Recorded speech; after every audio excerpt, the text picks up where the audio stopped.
Sweet. All right. Last we left off a couple of weeks ago, you guys had ended the town fight in which you protected the last, essentially, Zaibatsu business in the town, a blacksmith. Um, it was a well fought battle, and upon the conclusion of that, uh, you were able to ascertain one leftover prisoner after having been knocked out. Getting information from him was that the group that attacked the town, or has been attacking the town, were targeting Zaibatsu only in their shared dissatisfaction slash hatred in a way that the Zaibatsu do business, running people out of town, not allowing them to set up independent shops. Um, the fact that the Zaibatsu just have a huge monopoly on any and all economical sides of things. Told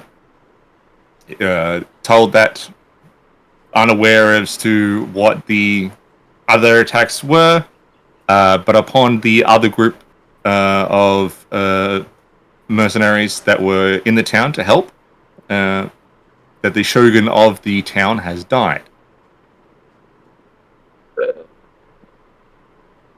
They get around, they say, hey, this is what's happened for us.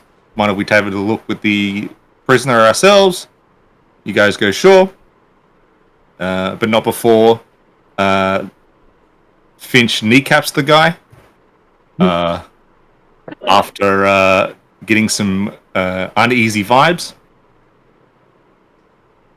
And you guys make your way back towards the 13 Assassins for a sense of relaxation and celebration, so to speak. At the 13 Assassin, drinks and feasts are shared around, and one by one, the party goes back to their room, get some rest, and the last person to do so is Oza, who has a long conversation with a bunch of other clansmen in regards to where he's from, what he's seen. The talk of that, because no one else is supposedly alive in regards to Oza's clan due to what has happened, by rules and technicalities within the legal system of the clans, that would make Oza, by right of elimination, shogun of his clan. There was talk of, because the clan of the town no longer has a shogun from being killed, and that it'd be essentially too much hassle for them to sort of figure out a new shogun in these trying times, that if Oza could take and become shogun of their clan instead.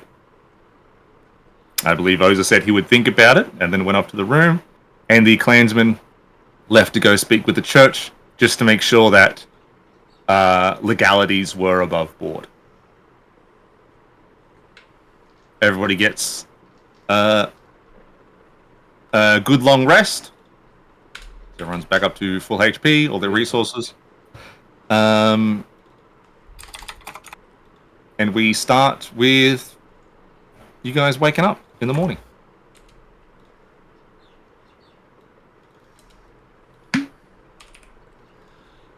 I wake up in the morning. Is there a mirror in this room? No. Right. I wake up and I will go to the bar. Yep. I'll get dressed first. I'll get dressed, get back in full gear. Because you didn't be too careful. And I just put my paws through my hair. And I just, one morning just go, maybe this is the morning that I go to hair again. And I put my hand through. Do I feel the seaweed still? You do feel the seaweed still. A little sigh of annoyance. But I go back to the bar. Not back to the bar. Go to the bar. And I sit down and get myself a nice cup of water. Yep, the barkeep goes, anything I can do besides the cup of water? I have a quick little think for the moment, and I just go, is there anything for breakfast at all? She goes to answer before a paw of leonine proportions lands on your shoulder, and you turn to look, and it's the mercenary group, and they're all kitted up. And he goes, Sick. What's his name? I've got his name somewhere. Yep. and he goes, right. Well, we're heading out, and just wanted to say that you did good out there, from what I've heard. Thank you. We're going to continue north. Um, Two things. One, don't be disheartened. The Queen of Cats is always watching. She never leaves her cubs alone. And two, I think my time for luck has sort of run out, and I think it's time to pass it on. And then he pulls out of his black cape a ring. Oh. The ring is silver along the band with a like a cat's paw symboled on top on a Wow, flat that's cool. signet. And the cat and the it's kind of colored in brown, orange, and yellow. That's cool. And he puts it in his hand to give to you. I like go to grab it and I go, are you sure? You might need this when you're, going on to bigger and better things.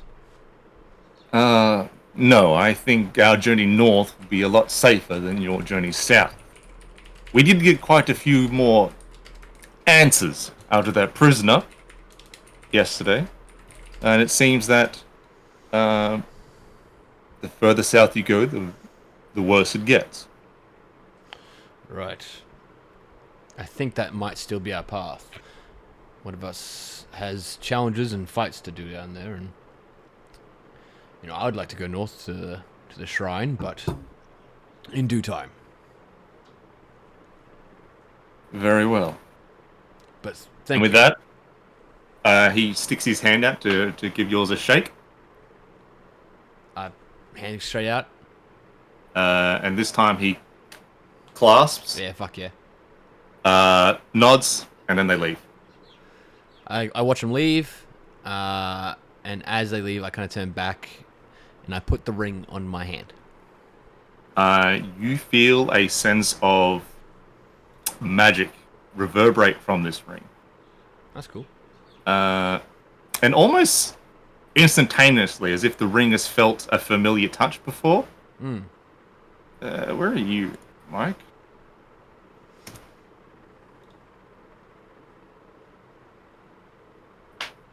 Oh, cool. Right. You now have a stone of good luck. That's dope. And yeah, I put it on.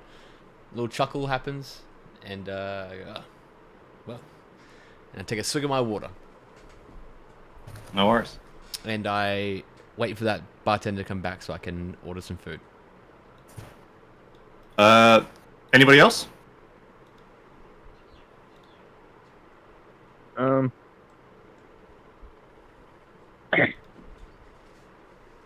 I reckon I'd just kind of get up, sit on the edge of the bed for a minute.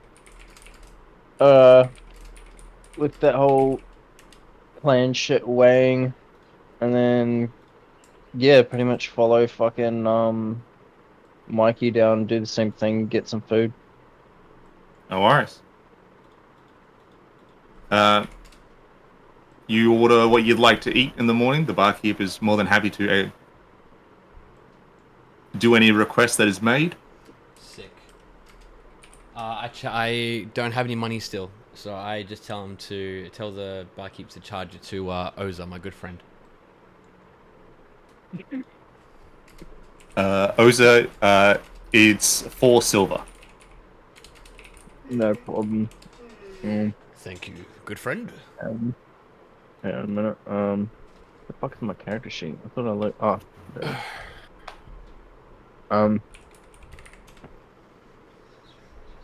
I'll flick them a gold. Um, for them when the other two come down, I'll pretty much be paying for them as well. No worries. I will hold on to this. Uh, Dante and Brennan? Yeah. I go downstairs. I go outside and I eat my ration. Oh,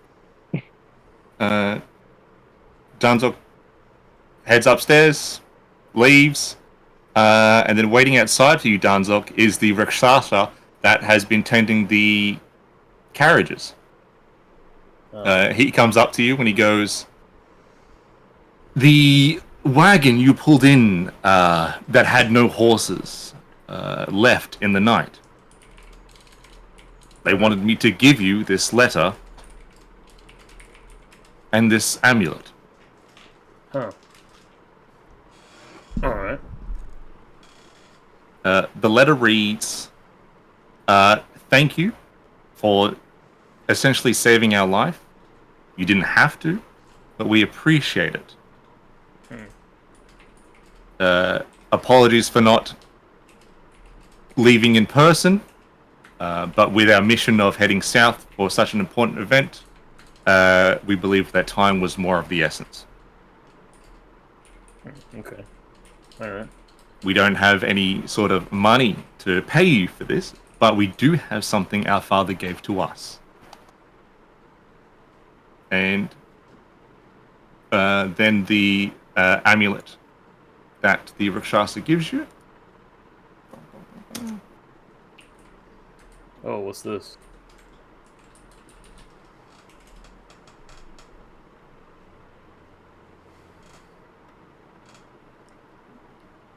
Oh, okay. Cool. My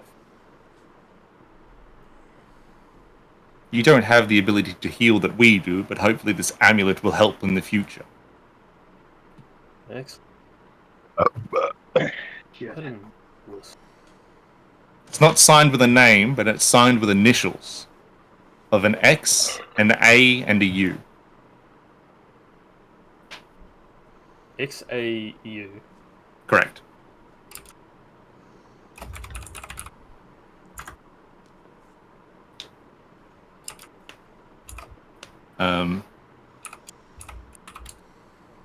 The Rakshasa goes, "I spoke to them a little bit. It seems that their plans were to continue south. So I wish them good luck." And away they went. Okay. And with that, he nods, turns back towards the sort of makeshift stable. Alright. Cool. Finch, just waking up. What are we doing? Just waking up? Yep. Oh. Guess I'll have some breakfast. You do that indeed. You having your rations, or are you heading up to the bar?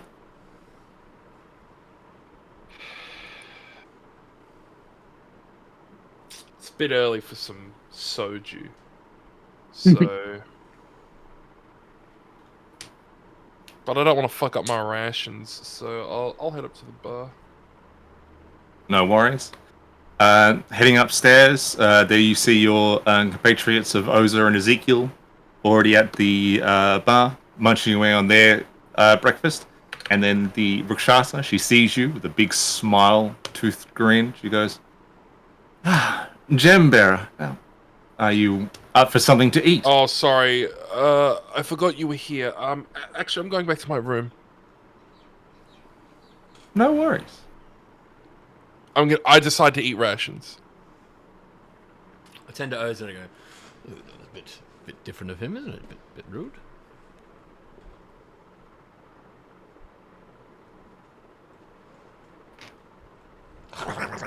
Eat my food, continue. So you're heading back down to the room, Mr. Finch?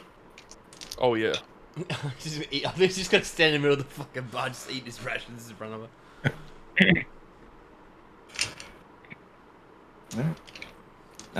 Anything else while you're doing down there, or are you just minding business? Nah, just eating, coming up with strategies to get out of the bar without that lady noticing me. Fair enough. Danzok, after finishing your rations, you see heading into the direction of you and the 13 assassins, about 10 to 15 clansmen. Ugh. Okay. Yeah. The one at the front is in a more, though armored, a more regal attire. And he goes, "Excuse me, but is one called Oza inside?"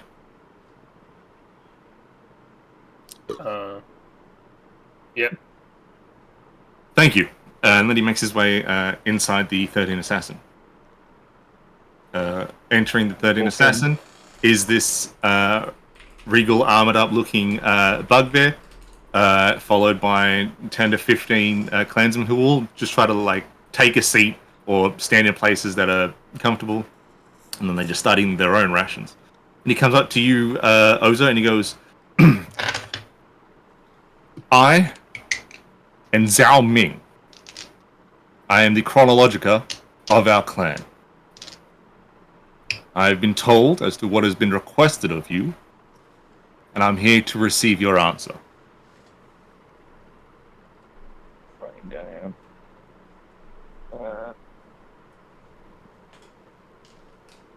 Okay.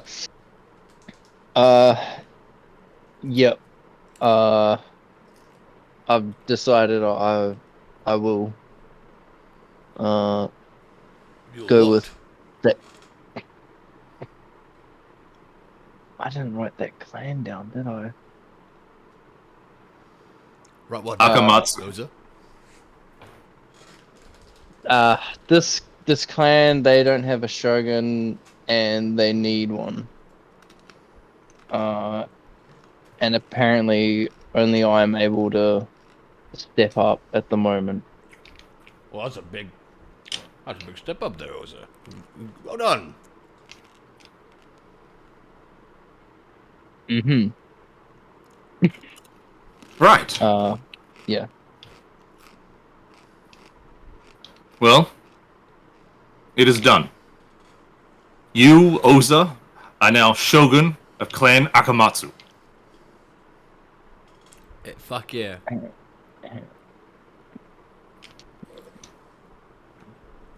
I stand up. And I start clapping. I don't have it written down. Fuck. Speech. No. Yeah. Uh, Oza, speech. That's not too enthusiastic. Well, you know.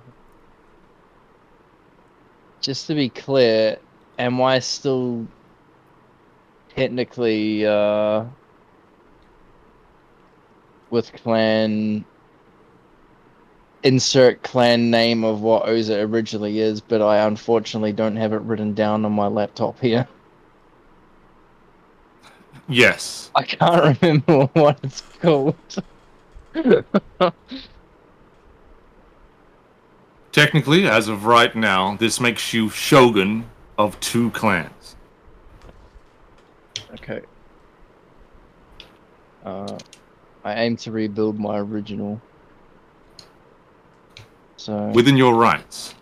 But there are some things we will have to discuss in regards to the situation as of right now, what has transpired, and about the future. okay.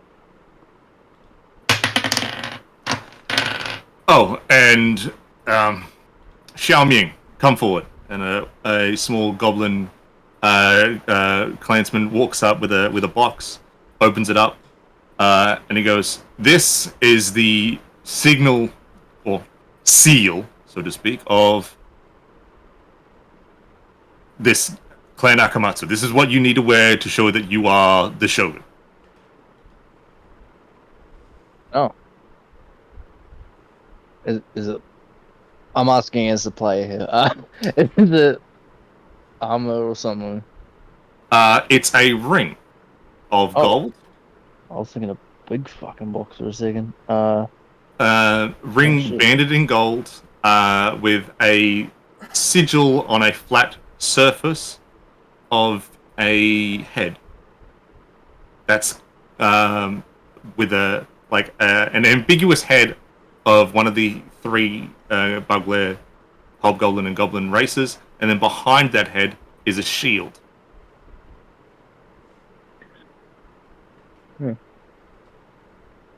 I see. And I'll take the ring. Thank you.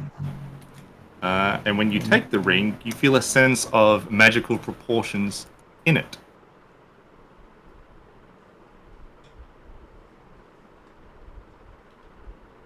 Oh, that's good.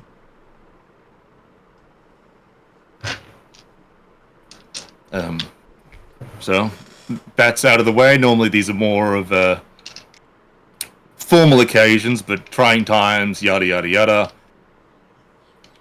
When you've got time throughout the day, swing by to the Shogun residence so we can hash out plans and whatever you decide to do. That would be great. Okay, we'll do. All right. He nods and then he leaves. I give Oz a big slap in the back and go, "Oh, you've done well. Look at that. Crazy, isn't it?" So, I suppose. does that mean you're staying, leaving with us if we do head further down south or north again? What does that mean for you? I don't know. I'll probably be staying. Right. Well, I'm happy for you, but sad as well. You know, I think we've grown, haven't we, since a little yelling match in the rubbles up north, and now we're. Well, I guess we're enjoying a breakfast together, but now we're much further from where we were. So, well, if this is the end of us, then it's been good, Oza. It's been good to know you. Likewise. Hopefully, nothing happens, and you're healthy, and I stay out of trouble with the Zaibatsu, and you never have to come knocking on the door, if you know what I mean. Yeah, I don't ruffle up any more shots. Well, if anything, it's their choice, not mine. So, we have to just hope that they don't do that. But nonetheless, well, I want to give their legs a bit of a stretch. I'll see you outside or back inside, maybe.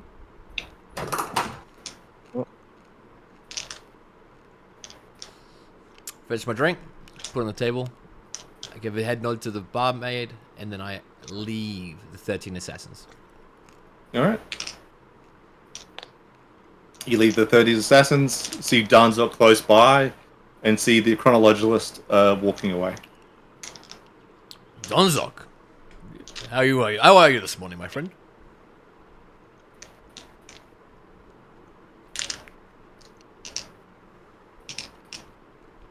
Deep in thought. That's fine. Just want to let you know, well, one, I'm going for a bit of a walk, and two, that Oza has a bit of news to tell you. So see him and see what he has to tell you. Not trying to mention or spoil anything, but I think you'll enjoy it. Give him a pat on the shoulder, and I'll walk down the road. All right. Finch.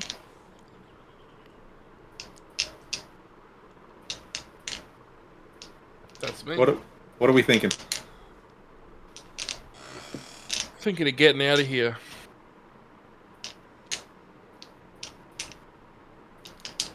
All right. We got a plan?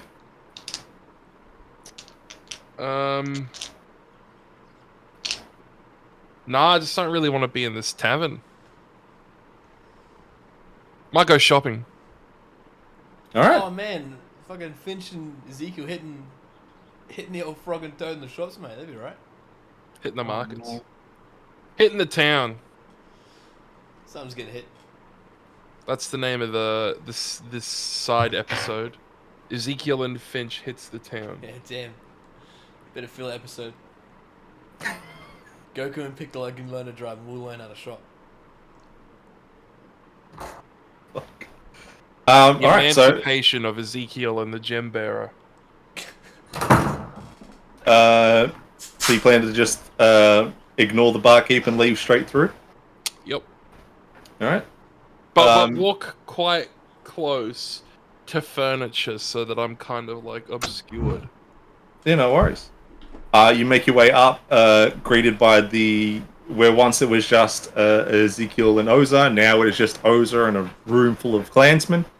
You see that the barkeep is occupied with grabbing drinks for various members at the bar, and you don't think that she's really much paying attention to your presence.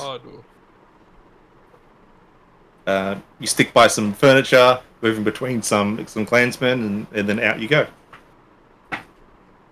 You see Danzok to the side, and a little bit further down the road, walking towards, well, in town, but walking further into town, Ezekiel. Alright, might as well catch up. Danzok, finishing your ration, what's up? Oh, I'm still eating it. You still eating it? Nice and slow. Oh, that's why he didn't answer me, because he just had a mouthful of food. Yeah. Oh, shit. I'm eating my Subway. Nice My ration. to the Subway. Oza.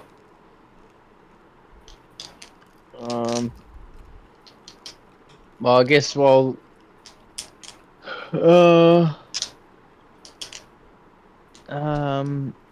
Dunzock is still having a bit of a fucking feed and the boys are heading to town, I may as well go see those dudes All right. at the palace or whatever the fuck it was. The Shogun's residence. Yeah, that. You stand up, and as you stand up, two other clansmen stand up and make their way towards you. Two hobgoblins dressed in normal clansman attire introduce themselves. I am Roku. This is Itachi. We are now your personal bodyguards, Shogun. Where you go, we go. Oh, okay. Nice to meet you. They bow. That's pretty Oh, cool. go back. Where are we going? Just to fuck me. The Shogun residence. No worries. Okay. See your new home, eh? We'll lead you right there. Okay.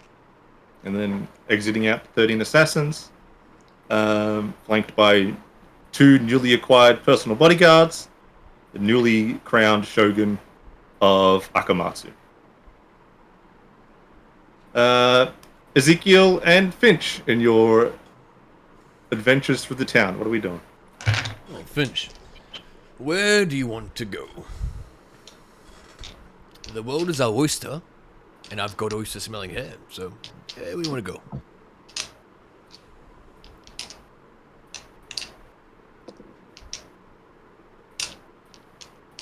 Ah, you've got a subway as well. Right, well, let's go look for some moisturizer for our hands. Maybe we could get something that makes them a little more softer. What do you say?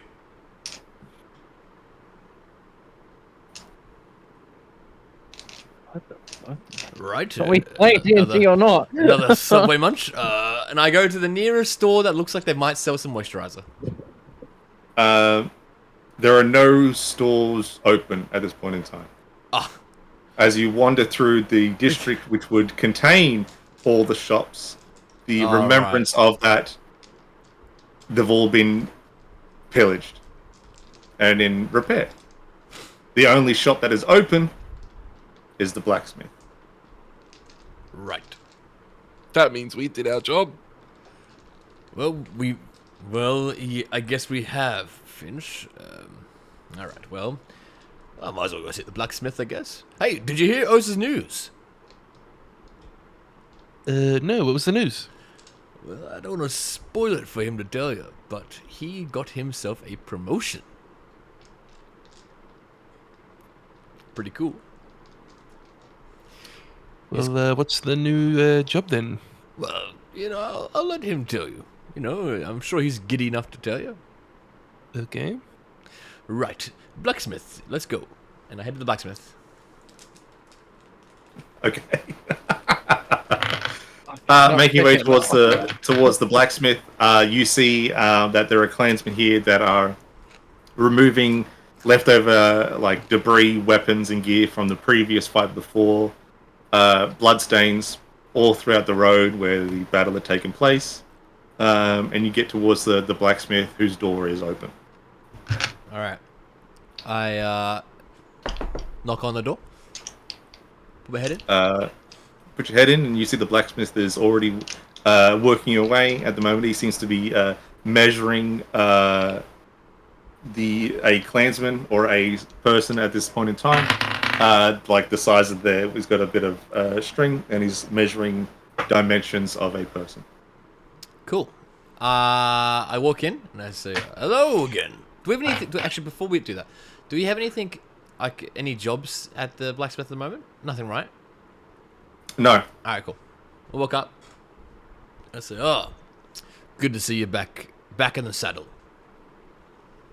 Yes, well, can't stop work just because there was fights outside. That is true. Speaking of work, I'd like to see if there's anything I could maybe procure as like a gift for somebody. Like a small dagger or I don't know, a pen or something like that maybe.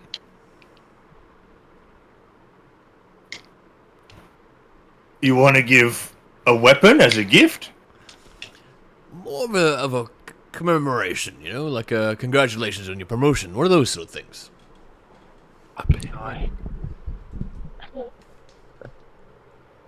Who the fuck got promoted? The town was just attacked. Alright, Finch, I'm going to spoil the news for you. I do apologize. Our friend Oza got himself the new Shogun position. Oh, Oza's a shogun. Yes, he is. The Shogun died? I believe it might be for a different region. I'm not sure. The Chengdu region, I'm guessing. Who and what doesn't matter. My friend Blacksmith Man. Wait, didn't we already do something with some shogun? What's going on? Nothing. Do you have anything? They don't tell me anything. Let's not confuse the poor man. Finch. I am wondering. No, Finch. Blacksmith Man. Yeah. Just do you have anything left over? That's a nice dagger or something that would not be of battle use, but something. Where's your stock? Well, I don't really have anything like that. Everything I've been producing for the past couple of weeks has been meant to use in battle, because that's what our town has been under for weeks. Right. But you might have some spare blades or something, maybe. Or could I just get you to make something? Like, you don't have to make it to be sharp and to stab somebody, but to maybe look cool.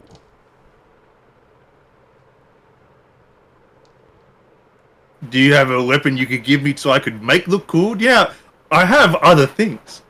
I have to repair the clansman gear. I don't want to be rude, but like, I'm a bit busy. Yeah, of course, I understand that. Maybe you could make me a plaque. Like if I give you a piece of wood and you can like attach a piece of metal to that wood and it says, hooray, new job, or something like that. All right, yeah, I can do that. You give me the wood, you supply me the metal, and I'll stitch it all together. Right, I can do that. Give me 3 to 4 minutes. Is that fine? Sure. All right, I'll leave. Is there any like debris still? Any dead bodies? Any like old weapons that are still out there? Anything like that? Like any like swords on the street still? You take a quick look around. It seems that the last of the clansmen is dragging the rest of the like a wagon full of items and equipment. I'm gonna run up to real quick and like nab a dagger or like an old sword. I'm just gonna like. All right. Sweet. So I grab it real quick. And is there any pieces of wood, like any debris from like buildings getting knocked and stuff on the floor still? None along the road. It seems all the makeshift anti-carriage defenses have already been taken away, and the only real debris is in cordoned off the rest of the Zaibatsu places. No, like loose pieces of wood I can nab. There's some timber to be used for construction Sick. close by. I'm gonna grab that real quick. All right. Is it large? It's about this That- big. perfect, This perfect. wide. Take that. I'm gonna take this dagger. I'm probably not strong enough to snap a dagger. I can't even talk. Snap a dagger. That's fine. I'm gonna take the two. I'm gonna run back into the blacksmith store. So, all right. I've got my timber. It's a bit large for you to cut it, and I've got a dagger. If you could just take off the end of it and just, flatten it out and work your magic, as they say. Right, I can do that. How much is this going to cost? It's gonna cost you because it's a rush job. 10 gold. That's easily payable. Can you bill someone for me?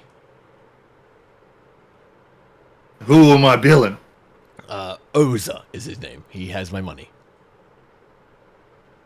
So why don't you get the money back? Finch, can you spot me 10 gold, please? What? It could be a You don't joint have gift. money? No. I don't think I do. I check my pockets. According to my sheet. You I've got came 23 gold. No, I got shopping 23 and, gold. I got didn't 23 bring gold. any money? No, I got 23 gold. I have 23 gold. Here we go. And I give him 10 real quick. Right. You were Thank going you. to charge Oza for his own gift? I didn't think I had money. Finch, I didn't think I had it. But I do. So we're all good. No, I wasn't going to charge him for his own gift. He's got my money. All right. When can I expect this to be completed? By the end of the day. Phenomenal. Thank you very much. I will see you later. All right, come on, Finch. Let's go. Alright, goodbye. Finch, come on. We got to keep going. Other stores may need us. All the stores are destroyed. Well, we can fix them, can't we? We can help fix them. Finch. What's Do wrong you with need this money? No, I've got 13 gold. I'm actually quite chuffed. I feel lucky today. Don't know why. What's wrong with this cunt? Whoa, I don't think the sequence was necessary. It's so weird. I'm trying to keep this game alive, man. All right, let's go. So fidgety. All right. You guys exit the blacksmith into this now sort of empty street. No one's really working on the business at the moment to repair them. You guys have no idea what else to, or unaware of what else may be doable in this town. Yeah. Darnzok, what are we up to? I get up, I look around. Oh shit. Where the hell's What do you? everybody? Oh shit! What do you see? Yeah, where's everybody? So, where am I? Where are these people that I'm hanging out with? The fuck? Alright. I will pass you and say hello, but then you didn't respond. Yeah, I was sucking down my subway. Yeah. Yeah. I get up, I see that, the rubble and shit of these fucked up stores. And I guess I look around for my friends. No one's here. Yeah, They fucked off. I'd say depending on the Ezekiel and Finch's meandering about, it wouldn't take you too long to find them. Do I see them? Yeah. Alright, I go over to them. Are we going?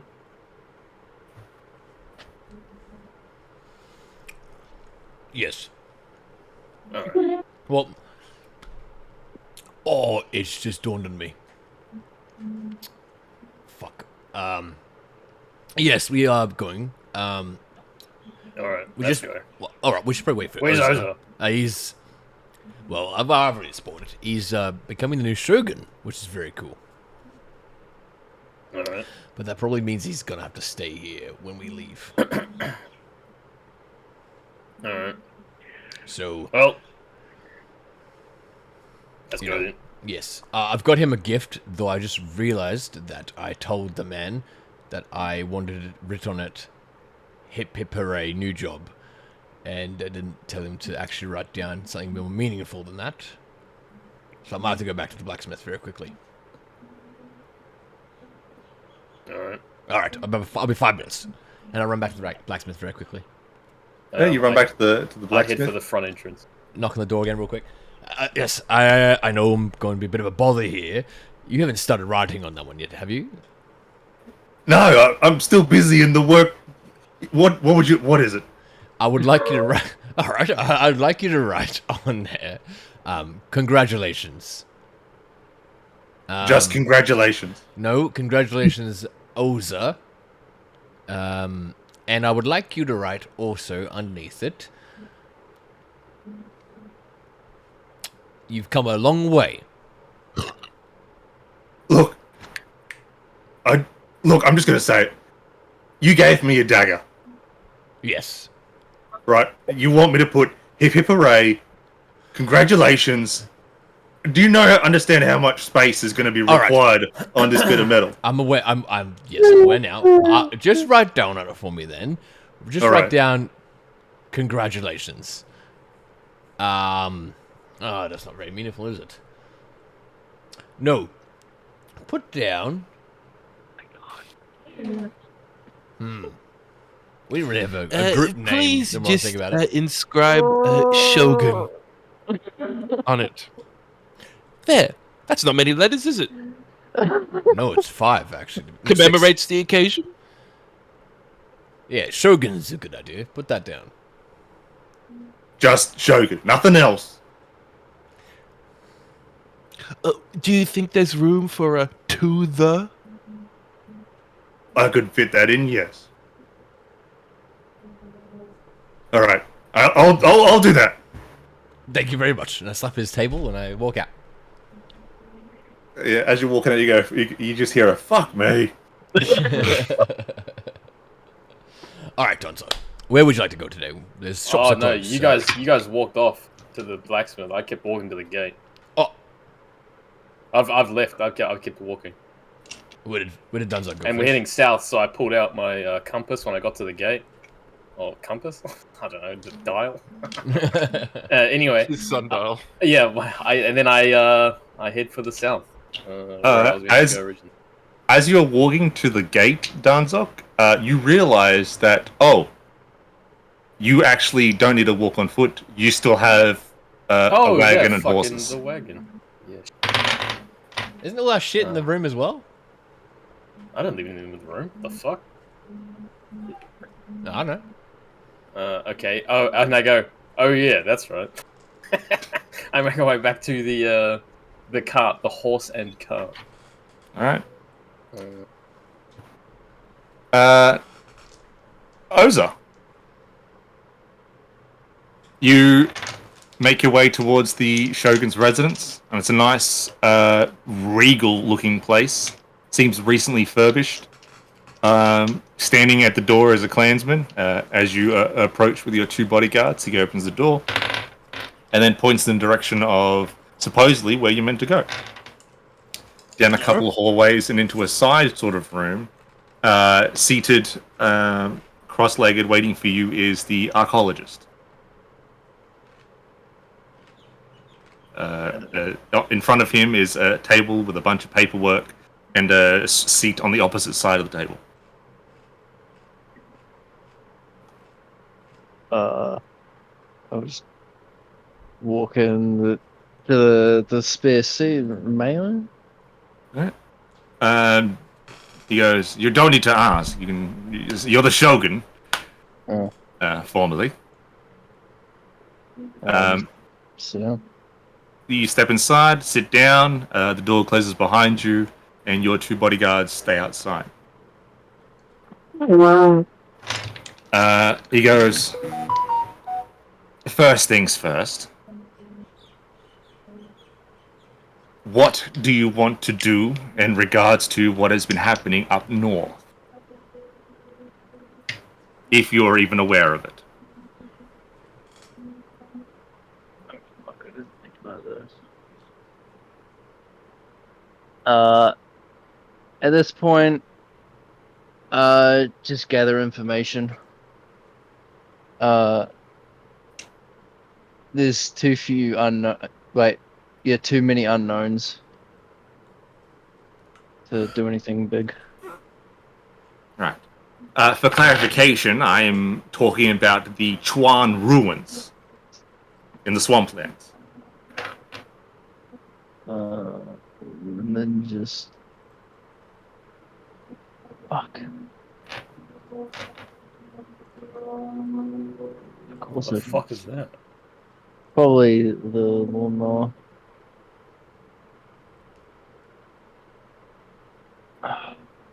Gotta save the fucking map. I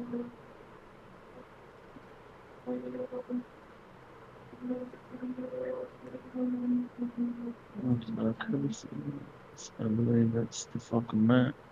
There you go, Matt. Oh. That's in the link. Thank you. What's the name of that ruin again? Chuan.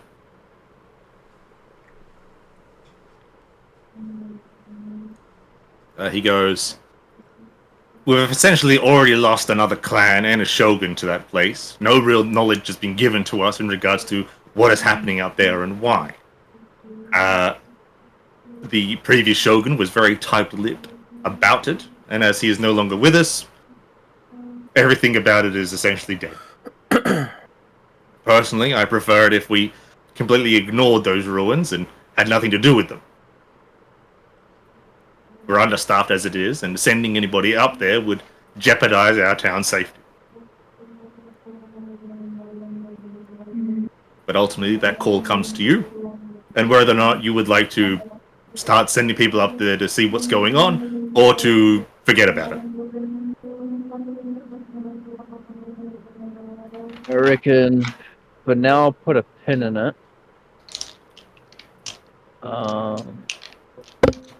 It's clearly dangerous there, so it can't be fully ignored, but it's not like we can do much about it.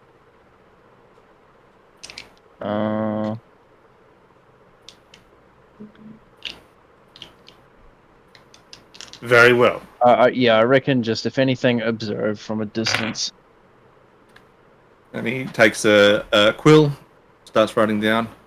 Right. The second thing is, I'm sure. Would it be plausible to say that you would not prefer to stay in this town? Yeah. Right. Grown to get to know my companions quite well. Understandable. Totally fine.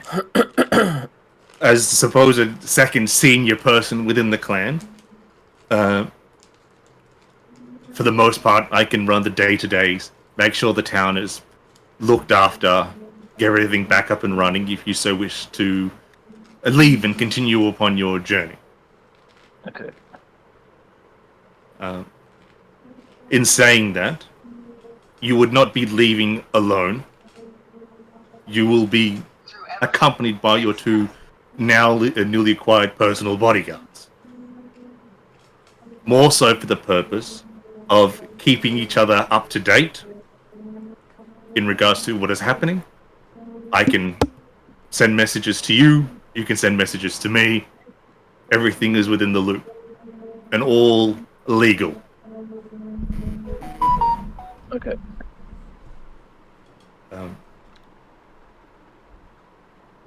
May I ask where you are, well, your plans heading off to now?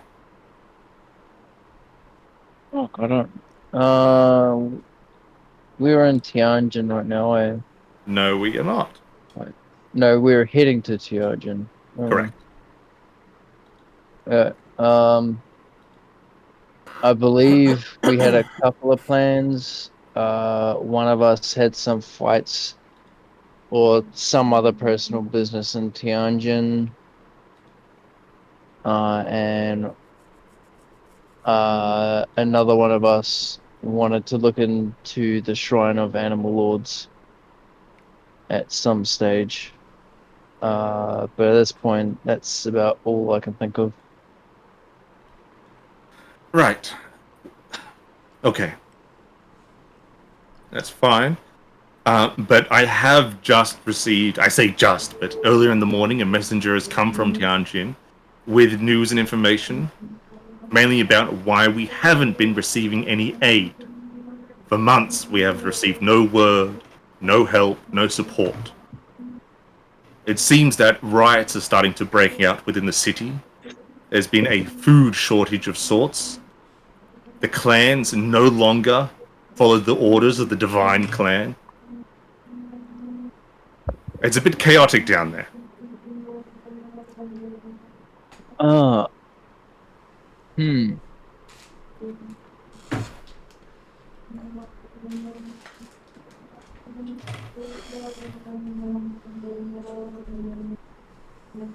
Okay.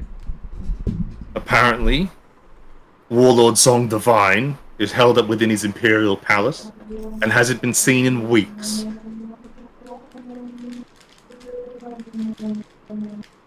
And if he hasn't been seen, then the clan is run by who knows. And if the Divine Clan, the original clan, is run by someone that can't be seen, then the other major clans aren't being towed.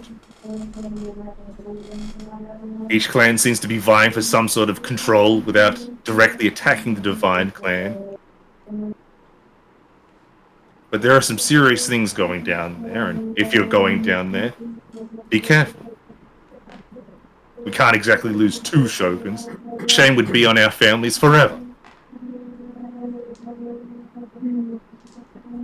True.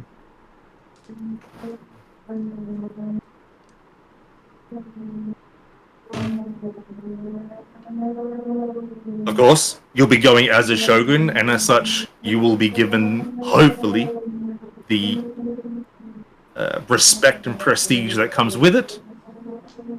And thus, why also you are having personal bodyguards to ascertain and legitimize your presence.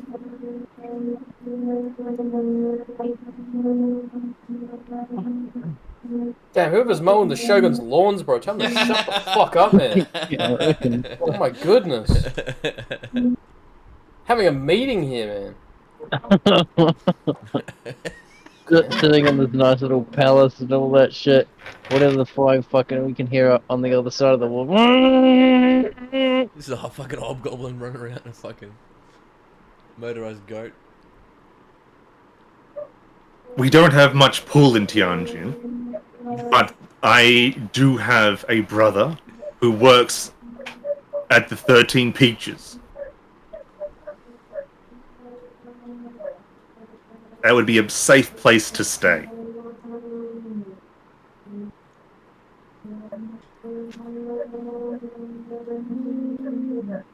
Is there anything else you would like to discuss before you leave?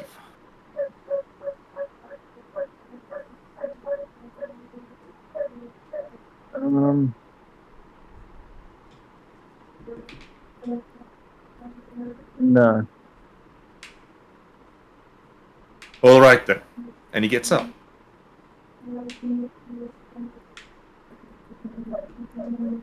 These are troubling times, Shogun. Please don't shame our clan while you're out there. That's all I ask.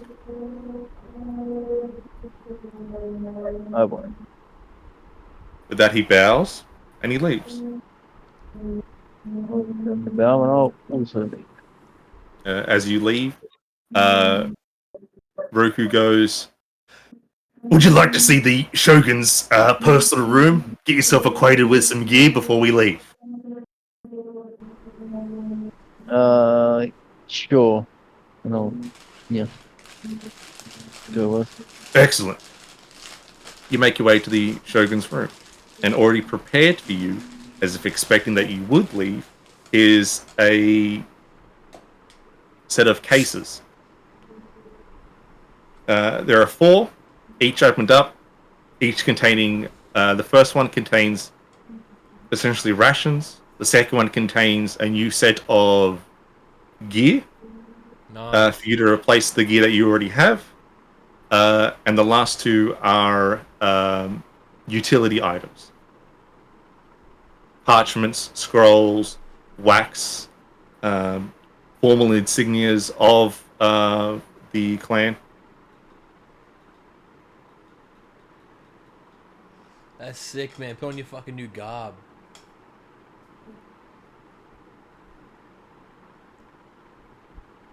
Fuck.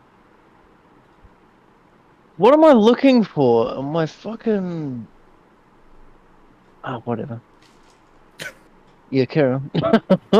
Just fucking looking for something and I forgot. Um,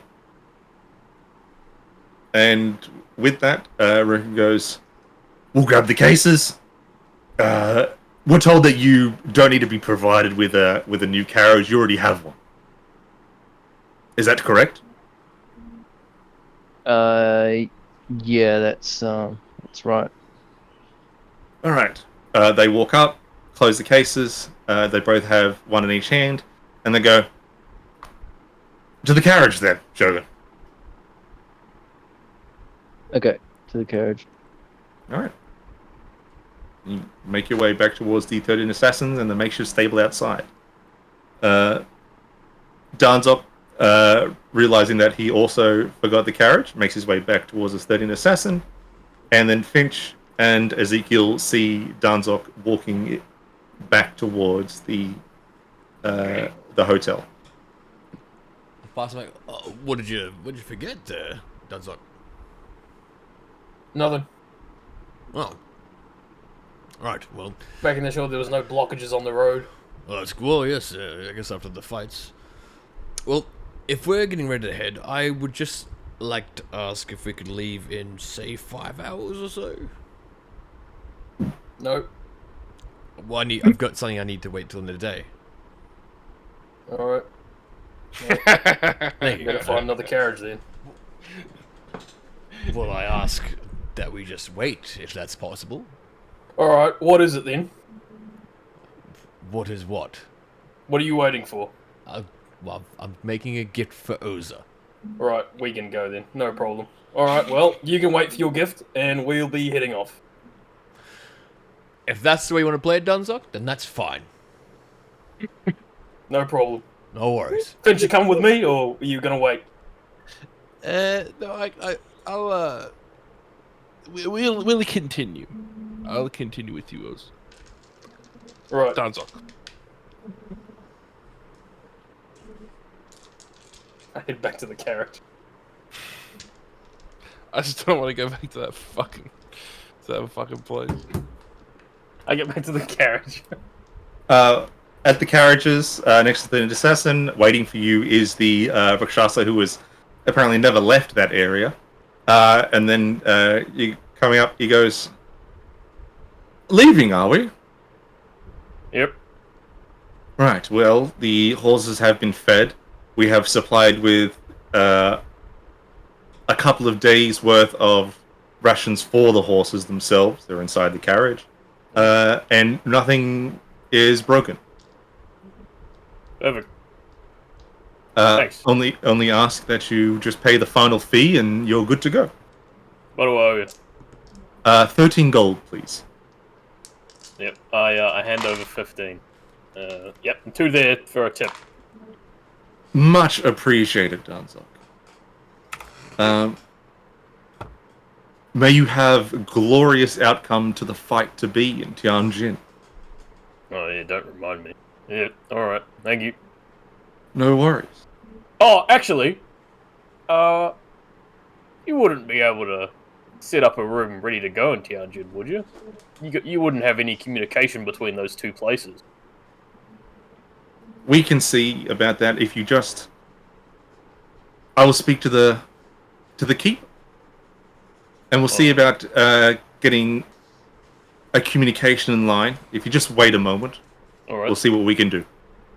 Thank you. Then he puts the golden way, heads inside the 13 assassin.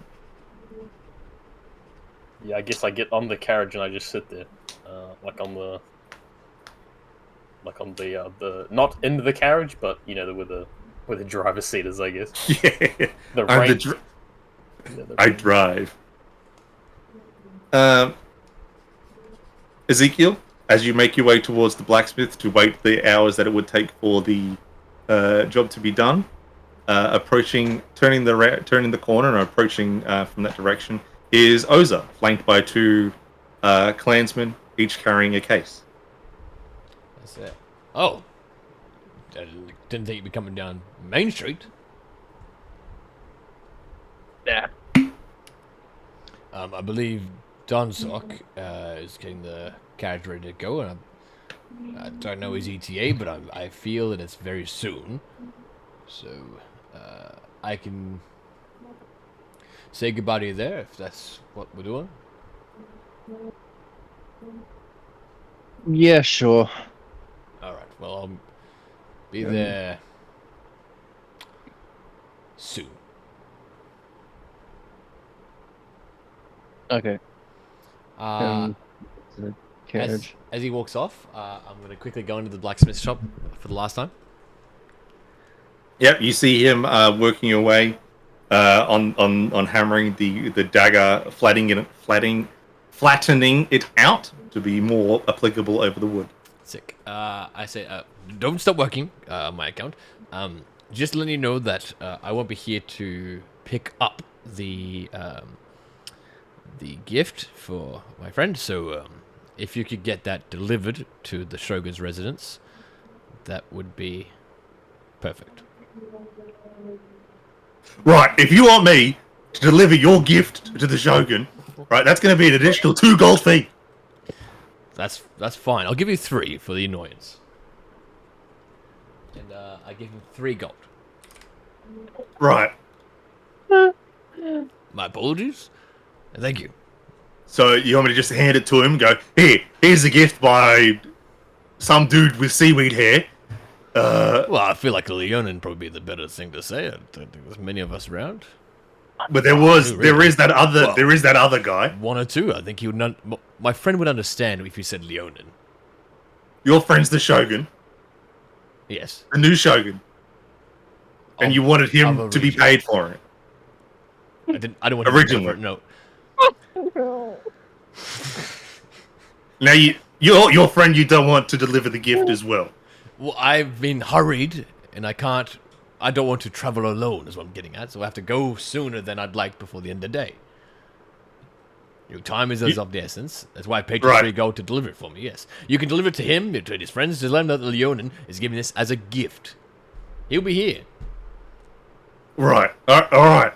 Get out of my shop. I will. Goodbye. And leave the shop and I go back to the 13 Assassins.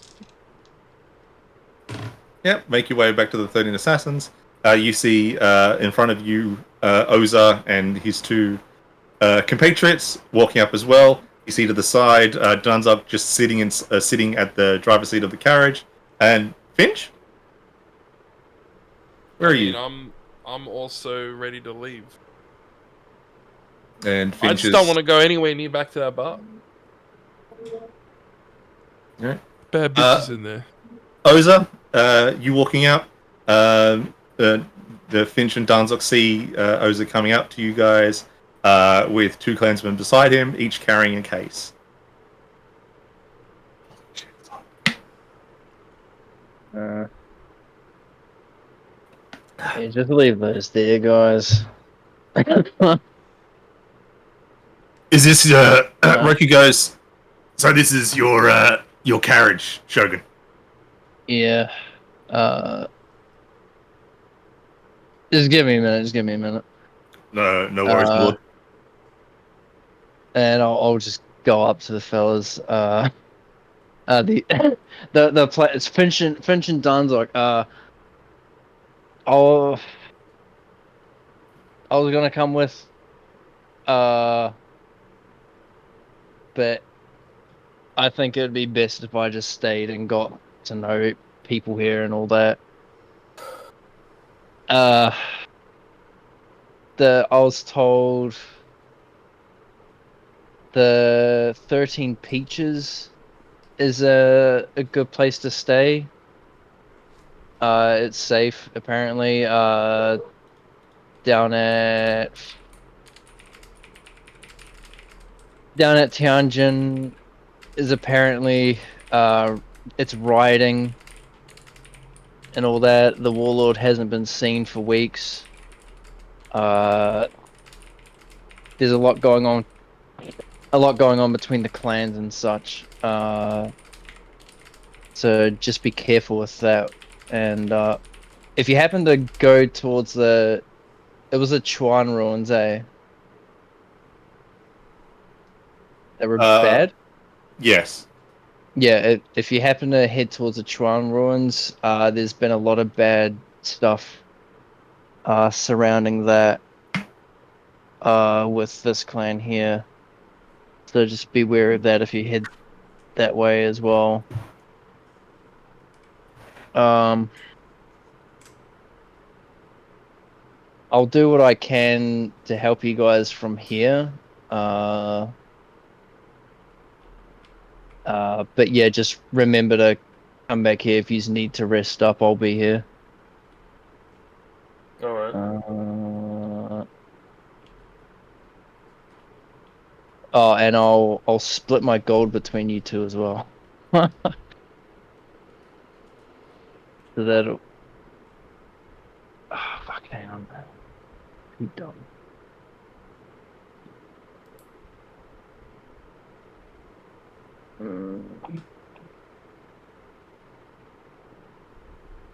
So you guys will get 330 gold each. Oh my goodness. Yeah. 330? Holy fuck. Well, I kept getting chucked the golds. So. Nice. I'm fucking stacked. Not that I care about gold. Out of character. Well, like, you know. Alright. At least See you, you're Isaac. not pissing money away into a dagger that says, "Congratulations, Shogun, new promotion," or something. Yeah, congratulations, I guess. Work well done on the promotion, or whatever the fuck this Nothing stupid of the dagger says. The dagger doesn't even say it. It's not a doesn't dagger say anymore. anything. Yeah, it's not Yeah, a it's dagger anymore. congratulations, well done on promoting yourself. Well done. Well done, man. No. Alright. See you, Isaac. No worries. Stay safe, and yeah, just remember that this place will be safe for you guys.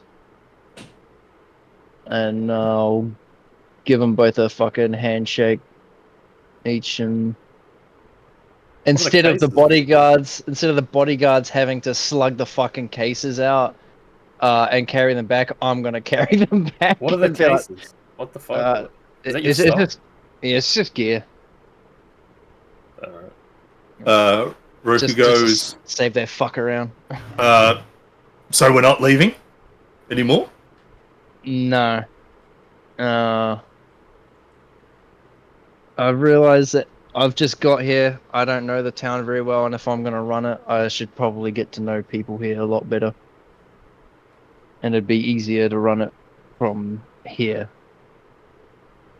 Very well. Sorry if you guys were eager to get on the road. No, not really, to be honest. Okay, no worries then. Alright. And I'll, as I see Ezekiel along the way, I'll give him a handshake and goodbye and tell him all the fucking 3 peaches and all that shit as well. Thank you. I'll miss you, mate. And if you receive a delivery tonight, don't turn it away. Okay. All right. Looks like across the shoulder. Take care. And I head to the carriage. and with that, for the time being, last time you see Oza. Stepping outside of the 13 assassins are 2 Rakshasa, the barkeep, and the one that has been attending the carriages. She comes up to Danzok and she goes, We have spoke to a sister bar inn Uh-huh. down in Tianjin, who is close to where the championship fight will be taking place. Alright. The Drunken Huntsman. Drunken Hunch. Yeah, right. Room 13. Wrong. Orange. Yep. In the Sinnoh district. Sitting up.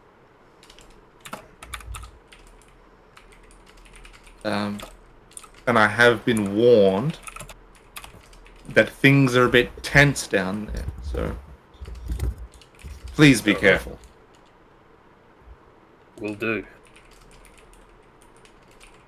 Thank you for that. Should I pay them there or pay you here? Or, No, we have already sort of sorted a transaction out between us. If you could take this bag of coin with you, that would be fantastic. right. Okay. Alright. And then she hands you a bag containing some coins. Cool. Yeah, I chuck that Uh, bag.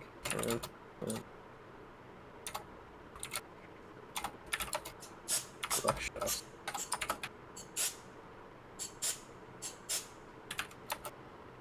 Yeah. Okay. Alright. she gives you all a nod and a bow. She looks at Finch and she goes, Gembearer, if you could be so kind upon your journey, maybe see if you can use the gems. Surely they will help. And I go, No worries. And with that, they both clasp their hands together, and the Rakshasa head towards back the 13 assassin. Alright. Yeah, I guess, I mean, I don't know that they're getting, the fucking blacksmith payment has been, or the blacksmith order has been, is gonna be delivered directly, so I guess I just go. But Finch's hair still there? I thought he went with Oza. Not Oza, Ezekiel. No, he was No. with you the whole time. He was with you, and then just before you start to leave, Ezekiel has now arrived. Oh. Alright, well, I'll see you later then, Ezekiel. I'm on the carriage. Oh, what? I thought you were making your way back still. Nah, I got That's back. that's where Oza meet. Oh, okay. Yeah, I got Alright. back. Alright, well, let's go then. That lethal company when you leave someone behind with the ship taking off and they're running behind the ship. What? Yeah, I guess we leave then, huh? Alright. And with that, the group leaves with one less member yet again. True. I guess we Making go south. finding the southern exit to the village of Kangi, following the southern road towards Tianjin. Ezekiel, you would know because you have followed this route. You partially know because you've only done it once, but it's about a 2.5 day journey. I'll be looking forward to assassinating that motherfucker in 20 sessions. If he's here in 20 sessions.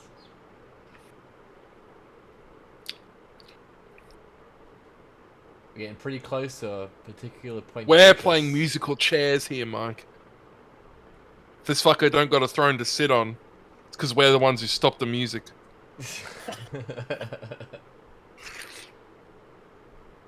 We'll see, mate. We'll see. I ain't staying the fucking drunken huntsman. That's for fucking sure. The journey south is one that is uneventful. First day goes by no worries. There's little to no traffic either way. And upon the morning of the second day, you see, just above the horizon, the faint signs of branches, steeping into the clouds. The first sightings of Cheongji, the holy peach blossom tree, Oh wow. the holiest and most divine site on this continent. That's where the champion's supposed to be, right? Supposed to be. Correct. But no one's seen him. Supposedly. Or at least no one's seen him and knew he was there. You know what I mean? The second day goes by also. No issues, no worries. Towards the end of the day, there are wagons and people leaving, or going in the opposite direction, away from Tianjin, heading towards Gyeonggi. These people look malnourished. They look distraught, disheveled. There's not much in the way of personal items. Seeing this, I reach into my gold pouch and let's say I grab a handful of say 2 handfuls of say 25 gold coins in each handful. And I toss it like a lolly scrabble, you know what I mean? Get that shit out of here. So about 50 gold? About 50 gold, yeah. Alright, sweet. Yeah, lolly scrabble that shit. They look and they go, thank you. Blessings of the Nine upon you. Right. If you're, please be careful. There is only chaos south. Yeah, right. Head up to Kangyi. That's a good town up there. Just north of here, maybe 4 days on foot. Thank you. Greatly appreciated.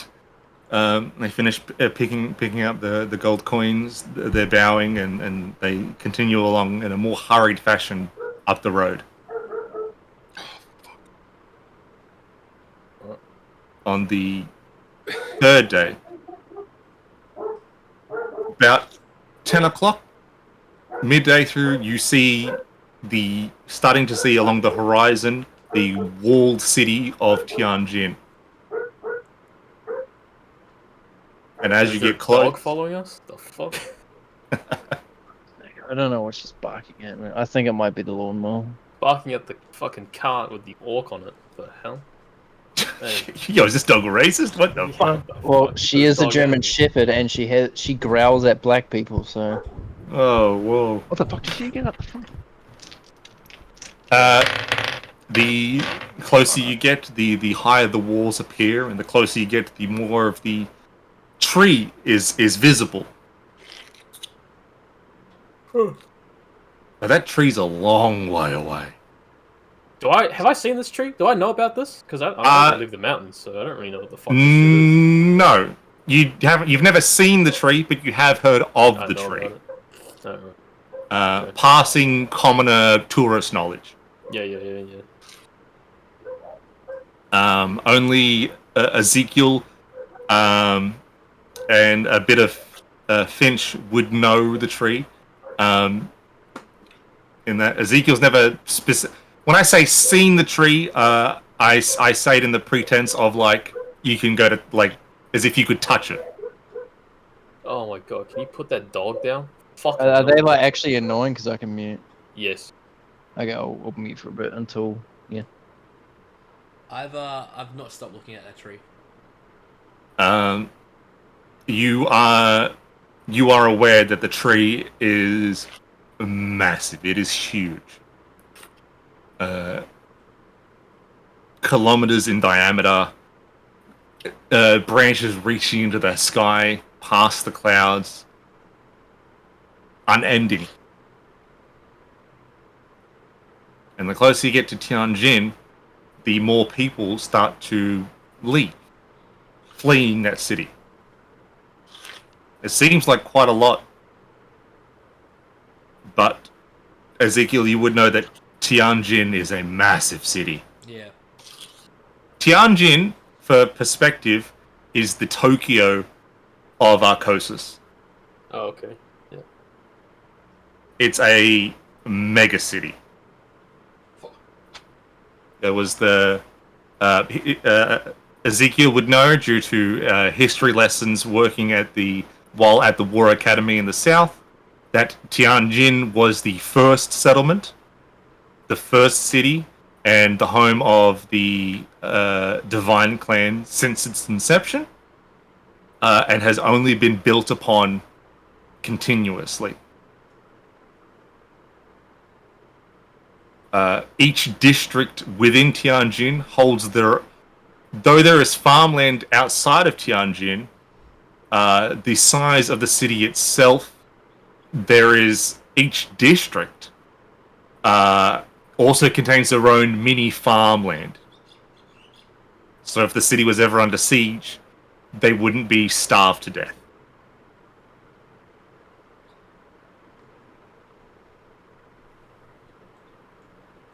You get to a point where now there is a lineup to get inside the city. The walls are 200 meters tall, bricked, stoned. You see there are blast marks on the walls themselves, left to sort of ruin, as if no one's attempted to repair them. Relics in a way of when the Empire came in and invaded Arcosis almost 100 to 200 years ago. People are both leaving and trying to get into Tianjin, and you find yourself stuck in this sort of line, heading towards one of the 5 gates. And you see that by the rate with which people are going in, it's going to be a while. Like slow, high peak traffic in the city. Yeah.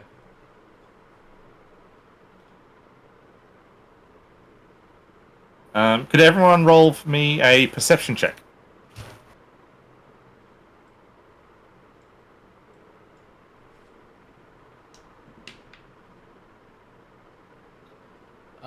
I got myself a 13. 7. 13? 7? Ooh, that's not good. It's not bad. There's no negatives to this in a way.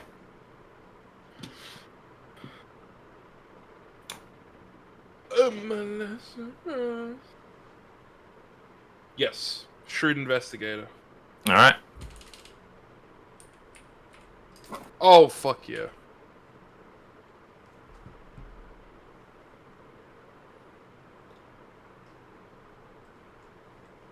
$26.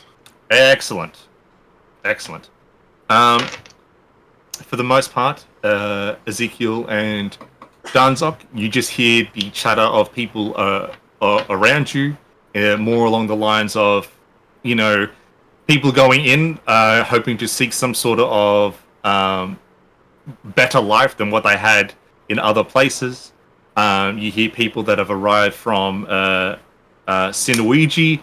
You hear people have arrived apparently from Gyeonggi, that have arrived from trips from the Mausoleum of the Forgotten, from Hyasan, all just either tourists to get in to see what's going on, and you hear basic of people leaving, of like they've lost loved ones, the city is turned to shit, and they got to get away to escape to be safe. Finch, you hear and also notice that some of the people that are trying to enter the city along this line, getting up into the carriage, having a look, some of the people are definitely to an unseen or unnoticing eye, they look like just other travelers. With you, they're not so. There are people here that look like they are trying to fit in. Looks like there are people that aren't that are doing their best to blend in with the crowd. That their conversations are not natural. Any commonalities between them? Yes, there are about 3 groups. A group of 2 that you can notice, a group of 3, and another group of 2, spread out in the line. Not randomized. You notice there's a distance, that 15 meters between each, and you're able to wade out the noise of the crowd and pick up that their conversations, they're on a loop of where they've been, what they would like to do inside the city, family members, but none of it seems organic. None of it seems natural. They're like Skyrim. Literal NPCs.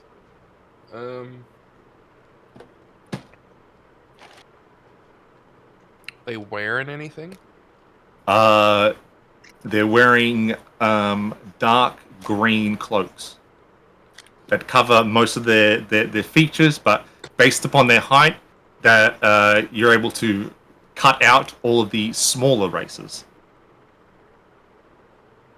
Are they like Goliath tall? No. You cut out all the tall, medium races. All of the tall, medium, and short races.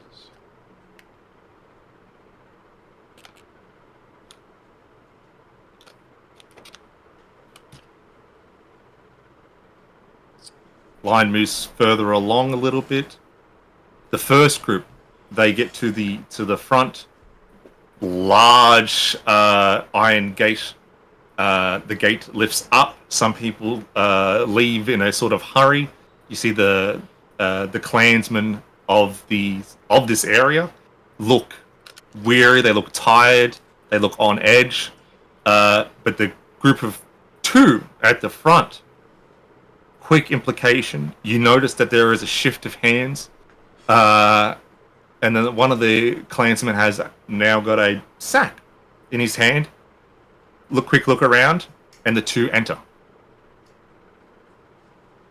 And then the conversation of the other 2 group shifts. Now it's no longer about where they've been, where they're going, or what they're doing. Now it's just silence.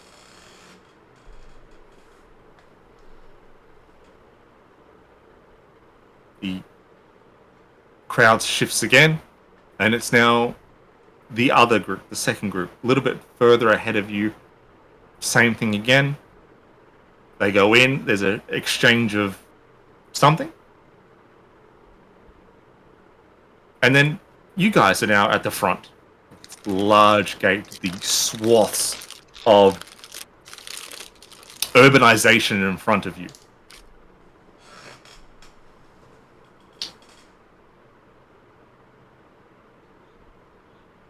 Clansman at the front goes, "Alright, what's your reason for entering the city?" The tournament. The What fight tournament? Tournament. Well, you've come to watch.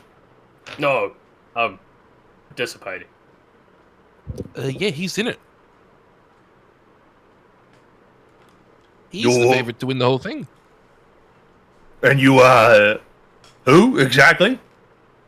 Danzo. He looks to like what appears to be a senior officer, calls him down, whispers to him. The officer pulls out a scroll, opens it up, looks at Danzok, looks back, nods. "Sorry about that. Please enter." Thanks. And you guys enter the megalopolis city of Tianjin. Alright. Is there any, is there another guard around on the inside, perhaps? Yeah. Hey, where's the drunken huntsman in the Sino district? Where's that? Well, what road do I have to follow to get there? Right, so you just want to essentially cut through the main road, which we're on right now. Mhm. Cut through the Kanto district. Oh, nice. Cut through the Kalos district. And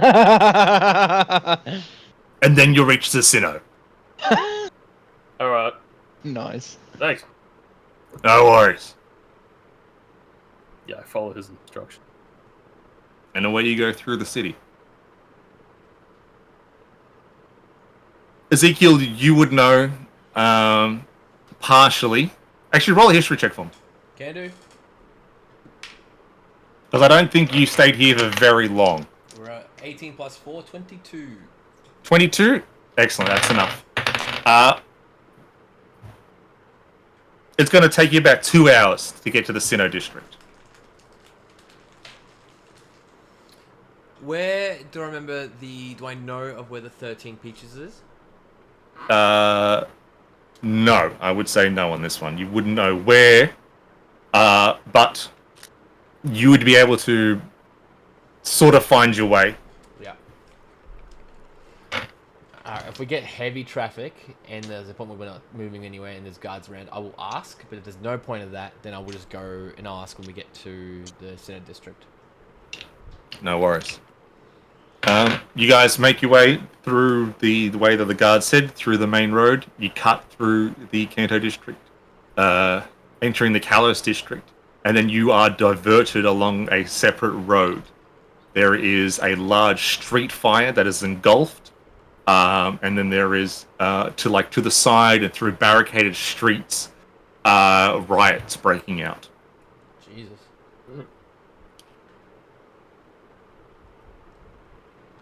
Entering the Kalos district, you notice that there has been a shift in clansmen, and it's no longer the previous clan. It seems you've changed as you change district. You also change the clan that is around that. Through the Kalos district still, until you eventually enter the Sinnoh district.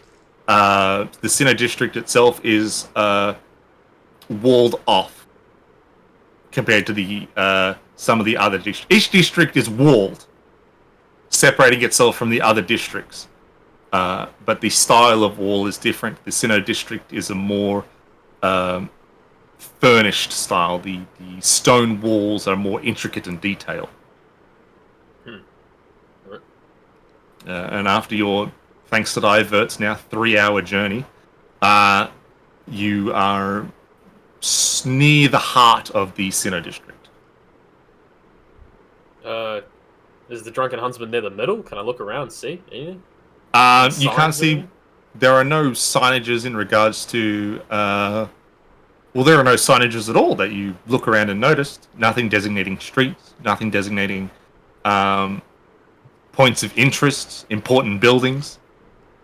But upon a local notices your confused look, comes up to you, this elderly-looking goblin lady. She goes, tourists, may I help you on this fine day? Yeah, where's the Drunken Huntsman? Yes, a quaint and fashionable place. The Drunken Huntsman is actually quite close by. And then she points to a street, and she goes, follow down that street about 3 blocks, and then to your right, and then the Drunken Huntsman will just be by the Botanical Gardens. Oh, that's nice. Alright. Thanks. And then she goes, that will be 2 gold, thank you. What? Yes, that will be 2 gold for helping you.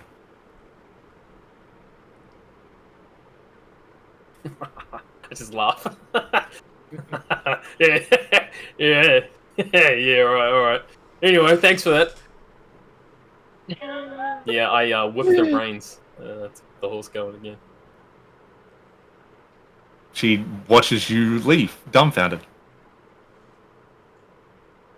And it is, as she said, the districts, the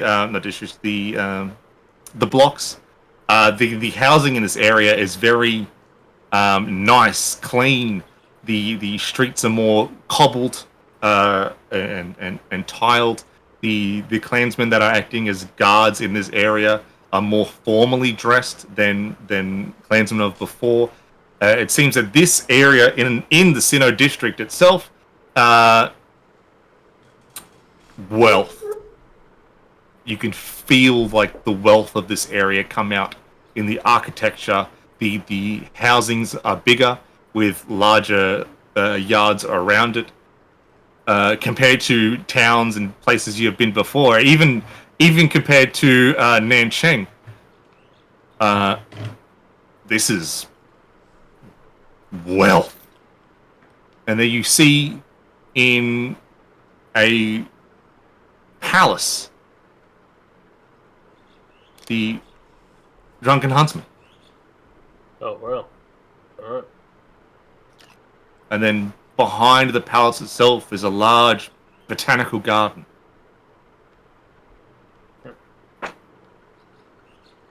Alright. Oh, yeah, I guess I pull up to the door. Is there a doorman there? Pulling up to the parking essentially on the street with it's not a red carpet. It's cobbled stone that have been essentially colored red. There is a rickshaw at the front, in a waiter's get-up, or like the people that take cars from you when you go to places. Valet? Yeah. Valet, thank you. Sort of a valet sort of attire, and he goes, "Yes, you have come to stay at the Drunken Huntsman." Yes. Someone's called ahead for us to for a room. Room 13. Danzok. Yep, that's it. Before we continue on, did you perhaps have a bag of coin? Oh, yep, yeah, hang on. I rummage around, and I find the bag of coin, and I hold it out. He grabs the bag of coin. Excellent. If you would be so kind as to exit your carriage, I will be more than happy to take it from you and then put it in our local stable. Alright, thanks, yep. Please enjoy your stay at the Drunken Huntsman. Alright, thanks. Yeah, I guess I hid inside. Finch and Ezekiel. I follow suit, but cautiously. I'm keen to check out the digs. All right. The Rakshasa waits for you all to exit your carriage. After you've collected your various gear, he gets up into the driver's seat and then pulls it away. You guys make your way up towards this lavish-looking palace. You've been to a shogun's place before, and this is way better. The front of this palace, the stonework. Well, you think it's stonework until you get closer. Marble pillars. Etched into the marble is imagery of Tianjin's past, various iconography of battles and events that have transpired here. And then as you get to the doors of the Drunken Huntsman, they open themselves. And then as you step inside, you see a ballroom, essentially. Yeah. Oh.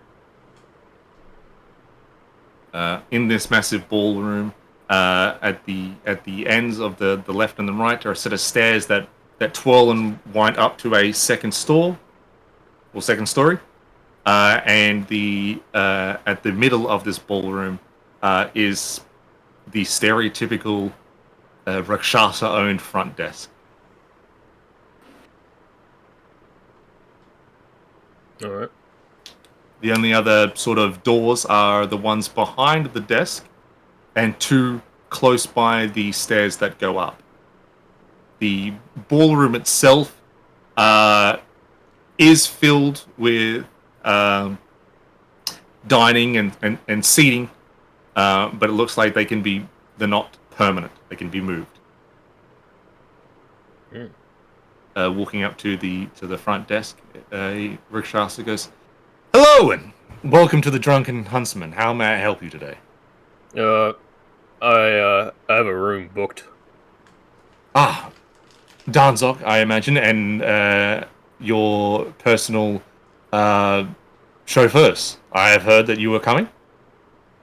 Uh, yeah, Uh, yeah. Reaches under the desk, pulls out a stone that has the number 13. This is for number 13. You want to go to the stairs to the left, and then up, and then down the third hall. Your room will be there, already furbished, awaiting. All right. Are there Thanks. any questions? No, that's fine. Thanks. No, Oh, where are the fight pits taking place? The tournament. Where's that taking place? So the tournament is going to be taking place at the Warlord's Palace in 3 days' time. All right. We did have it. We did have to have it postponed. We believe that you were going to be here a lot earlier.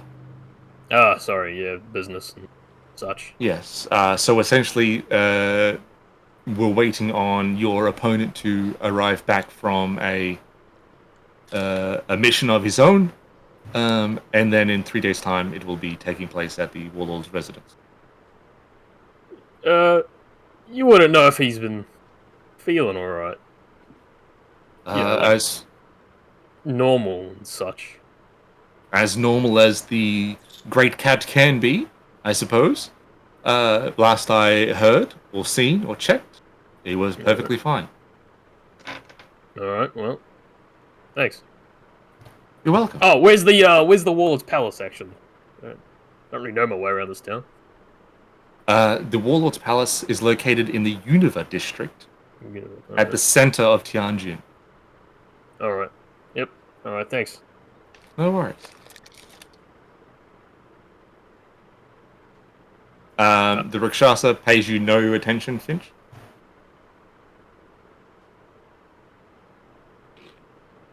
Yeah, it didn't But does glare at Ezekiel. Good shit. What about the rooms? Alright. I want to look. Alright. Can't wait to see how Finch fucking shakes down this bartender. I've only done it to one. I feel like you've done it to almost every single one we've met. You guys head up to the left set of stairs, up, and then as you ascend the stairs, the railing on the stairs, very soft, velvety, up onto the second floor, and there you see on a small little walkway. It seems that it's not a thing that goes all the way around. It seems the set of stairs lead to their own set of passages. You go down the passage that is required for you, the third one, and then the rooms are numbered 10. Looking down, it looks like there are about 25 rooms. You guys get to room 13, but there is no keyhole here.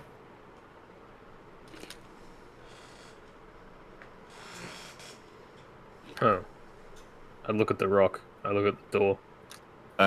You grab the rock, look at it, and then there is a vibration within the rock. The door shifts and then dissipates. Mm-hmm. Oh.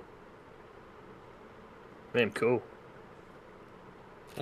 Stepping inside, and this is a luxurious room. Large. 3 double beds, a small little kitchen for yourselves, its own personal, utilities room, bath, toiletry. And there are mirrors. 3 of them. Above each bed.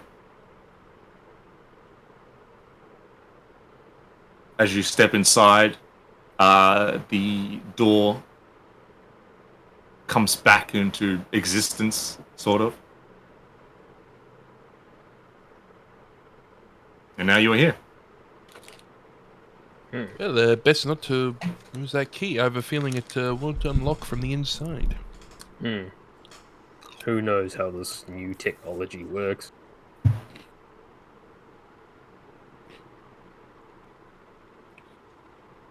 What's the time? He has it ascertained. It's about 3 in the afternoon.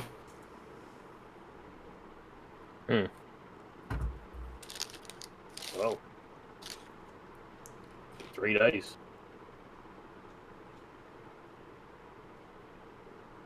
I say that, and I lie down, and look at the ceiling. You pick one of the beds and you lie down, and then appearing on the mirror over the bed that you are now lying on is a picture that kind of morphs. What are you thinking about right now, Danzo?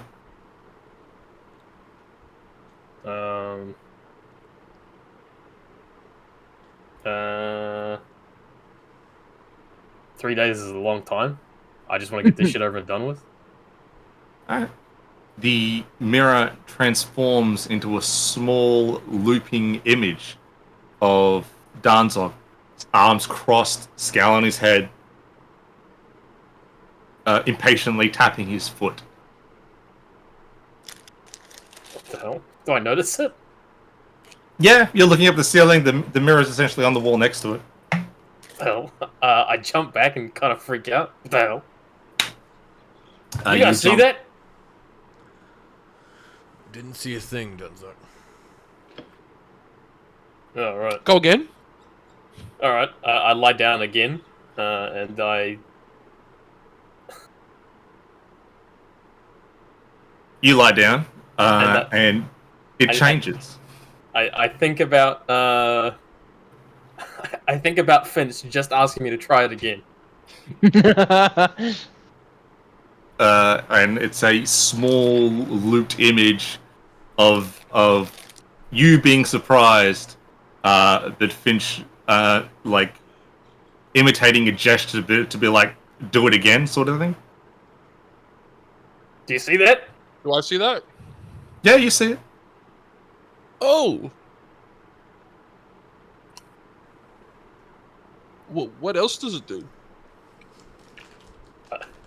I think it's reading my mind. Can they do that? I mean, I don't know. Kind of weird. It is kind of weird.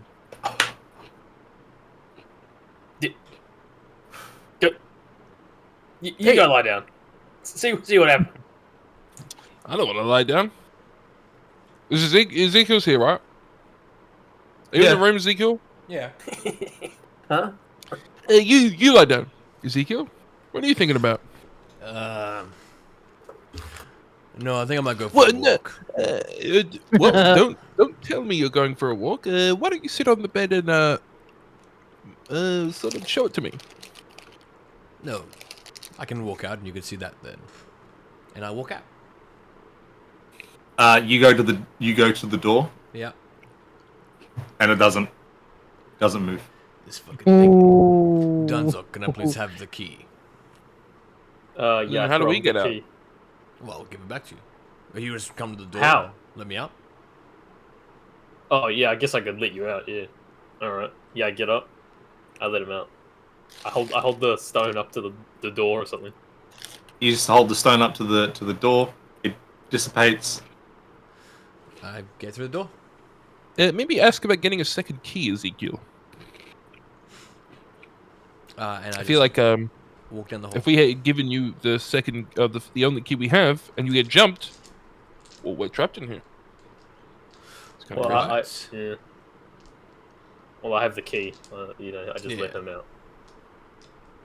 Yeah, just knock. Or. Yeah, Will we hear it? I don't know. Right. I'll be back later. Alright. Finch, you notice that when Danzog got up, the mirror went back to a plain mirror. I'll be sleeping face down tonight. I don't think that matters. Fuck yeah, you little boy. What? Yeah, that's pretty. That's pretty strange. The mirror on the wall reading my mind. That's pretty. Mirror on the roof. On the That's ceiling. the wall above me, isn't it? Yeah, it's on the wall above you, Oh, not on the ceiling. oh, that's what I thought it was in the ceiling. Yeah, yeah. Ah, okay. Yeah. All right. Well, I guess I got laid down again, and I just 3 days is so long. Well, hurry up, man. The mirror changes back to Danzog tapping his foot, arms crossed in a scowl.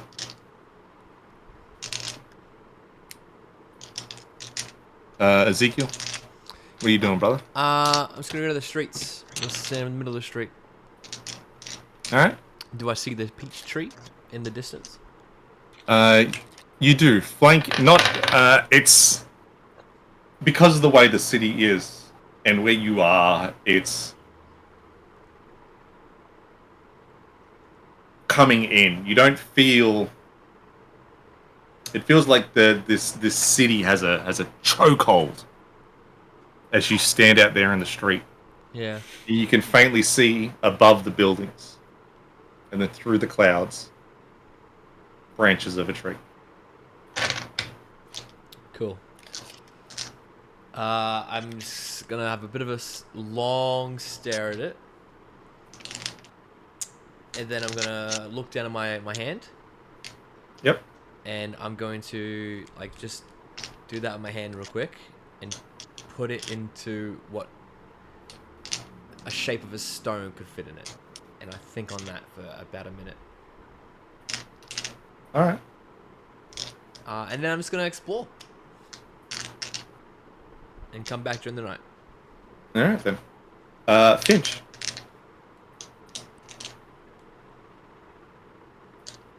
Well, I don't know. If I go out and decide there's not anything cool to do, Can't get back in. might not be able to get back in. I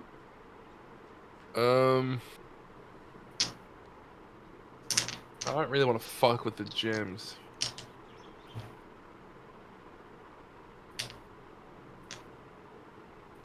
Yeah, fuck it. I've got some money. I'll see if I can go out and get some potions, maybe. Ah, fuck it. I'll drink soju. It's 3 o'clock. You know, it's 5 o'clock somewhere. All right then.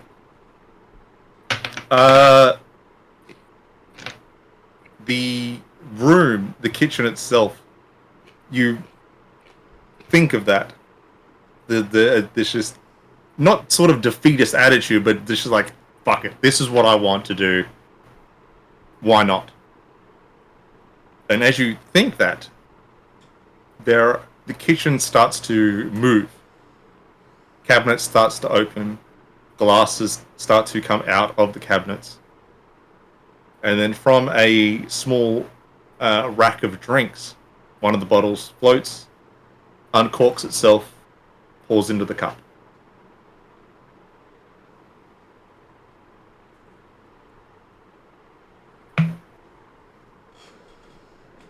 Glug, glug, glug.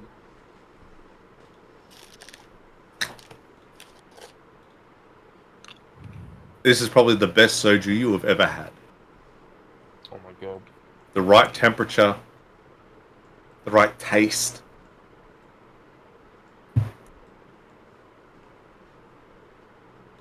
And then as you drink from the glass, actually, I'm going to lock that one.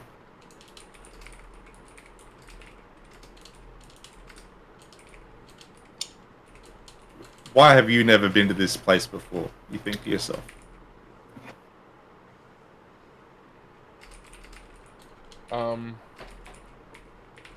Alright. It's that good that I wish to rewrite my entire history. That fucking year that I spent being a fucking a potter Waste of fucking time. That's 1 year I now don't get to drink this. I know I have to discover it at some point. But that whole year, feels like a wasted year now. That's 1 whole year gone of never knowing this beautiful barley soju. Bottle comes out, uncorks, pours into your cup. I'm gonna ask, wait, what kind of soju is this? No response.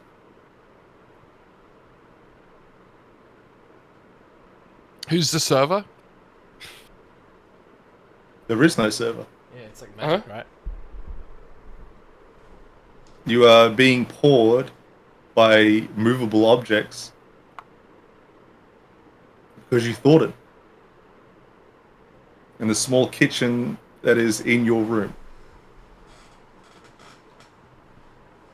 Are there any? I'm inspecting for any holes. Make an investigation check.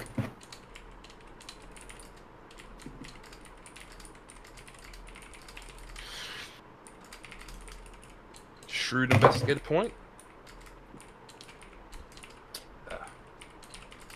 That is going to be for investigation 25. 25? Alright. You're searching for holes or something. And then as you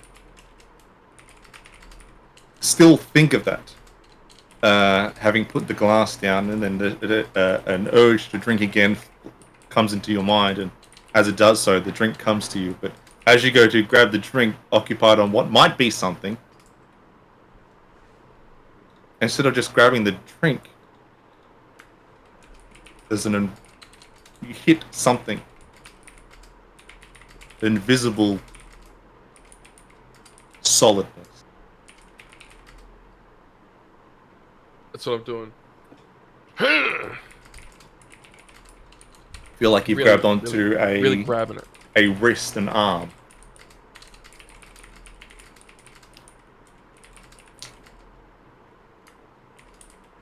But there is no noise coming from this invisible thing. What have I got? Can I like sort of with my other hand now start feeling along the arm? I've got like a wrist. Yep. I want to start feeling along the arm till I maybe get to an elbow. Yep. Yep. And then up the arm. You shoulder Across the shoulder to the neck. to a neck. Up the up the face. There would be a face. You think this is where the face would be, but you don't feel a mouth. You don't feel a nose. You don't feel squishiness to where eyes would be. It's just one continual, flat solidness of invisibility. Oh, okay. Back down the face.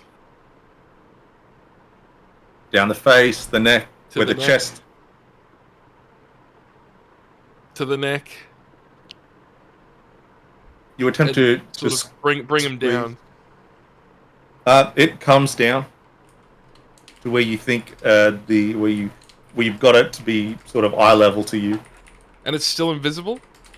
Yeah. I wish I had something. You wish you could see what this thing is. And the thought comes into your mind that you may not have a spell or an item, but you do have something else. You have two of something else.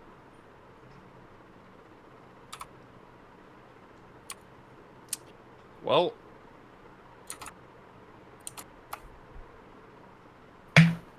not that I would know how to use those.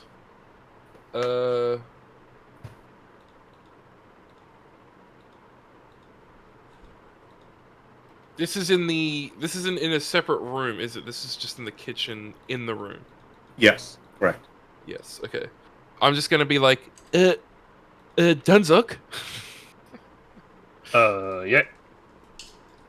There's an invisible man in the corner here. He's pouring me my drinks.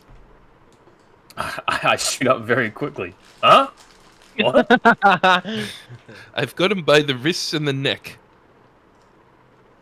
What? I get He up appears and to have I. no face. What? What the? I head over to the corner where Finch is sitting, or holding this individual. Yeah, you see Finch is just like holding it, and like he's just like in a pose, but you don't see anything.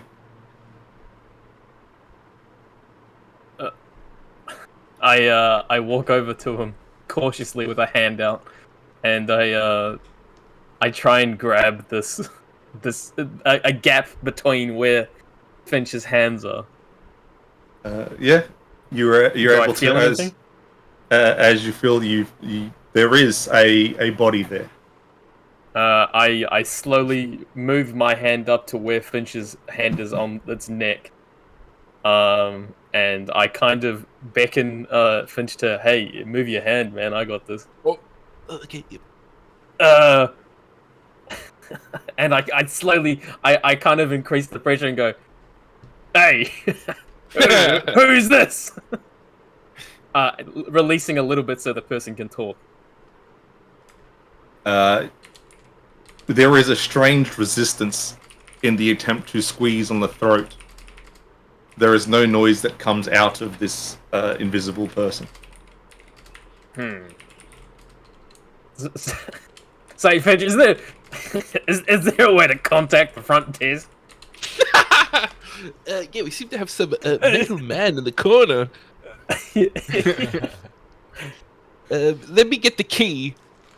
Yeah, it's in my back pocket. Okay. Left cheek, left cheek. I'll just leave and go to the front desk. Yes. May I help? Yeah, we seem to have a problem with our room. What's the problem? There's an invisible man in the corner of our room. He appears to have no face, and he's pouring me drinks. Right, so he's doing his job. Excellent. Anything? Oh, Well, huh? Each room is supplied with a servant of sorts.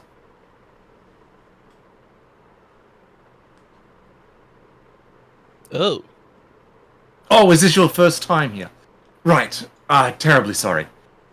So the rooms are supplied with a magically constructed servant, invisible to the eye, able to read temporal thoughts to a certain amount, and as long as they ascertain to what's in the room, if you are thirsty, so to speak, or if you're hungry, so to speak, then it will do its best to attempt to facilitate those needs. And I'll look over my shoulder, like, very intentionally. Just trying to put on a bit of a show. What's happened? What'll happen if we killed it? Oh, the beneficialness of these servants are that they are unkillable. So it would be pretty impressive if we killed one then. That's what you're saying. No, sorry. Let me explain a little bit. They're powered by a continual spell deep within the Drunken Huntsman. So essentially, you could kill your servant, but the servant would just reappear. Okay. Can he hear me at all? In a way, yes, but they're more designed to facilitate the more personal needs of a patron. They more so go off by thought and vibe. And do you store these thoughts anywhere? No, oh heavens, no. That would be unethical and anti-business practice for us to store such thoughts. Right. Can I insight check that? Yeah, you can. All right, this is gonna be my last shrewd investigator check. Oh fuck! Yeah, I need it too. Come on, give me a 12. Fuck! That's gonna be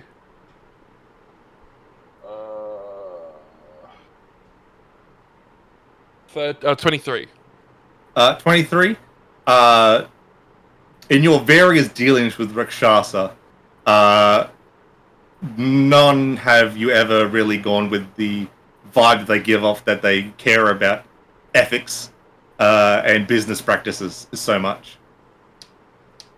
Yes. All right. Well, I'll return to the room. I'll let the champion know that we're okay. We don't have to pay for the damages. Yes, everything in regards to you and your room has already been paid for, and thus financial concerns are of no concern. Go ham. That's what you're saying. Yes, I'll be back. please. I'll head back into the room. Yep. Okay, Danzok. Apparently, Uh-huh. he's supposed to be there. What? Wait, Hmm. really? Yeah. And apparently, they're quite unkillable. Unkillable, eh? Mm. Oh no. And all expenses have been paid for, including any future expenses Hmm. for our stay. So if we were to order food to the room, it would be already covered. That's what they told me. All right. Well, we better order some food then for the foreseeable future. You know. What's that meal that Ezekiel ordered at the sharpened table? I don't know. I wasn't there. Oh. I think it was some sort of pork or something. Probably get some of that. Well, I can't eat pork, but you know, maybe they've got another option. Lamb, maybe. A lamb version of the same meal? Perhaps. Oh my goodness. Well, let's just see what they've got. Oh, and also, that thing in the corner apparently steals your thoughts, so Steals? maybe don't think too hard about your strategy going into the tournament.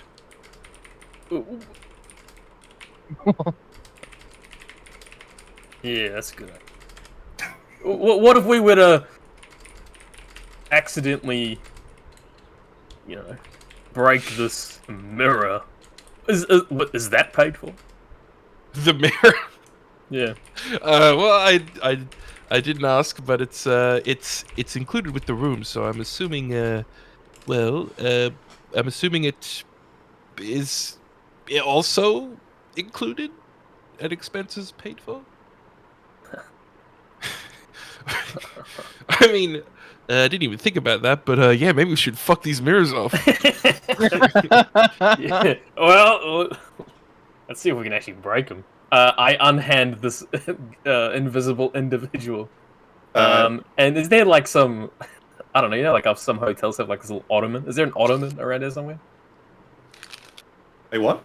A little ottoman, a little small footrest, I guess. Oh, yeah.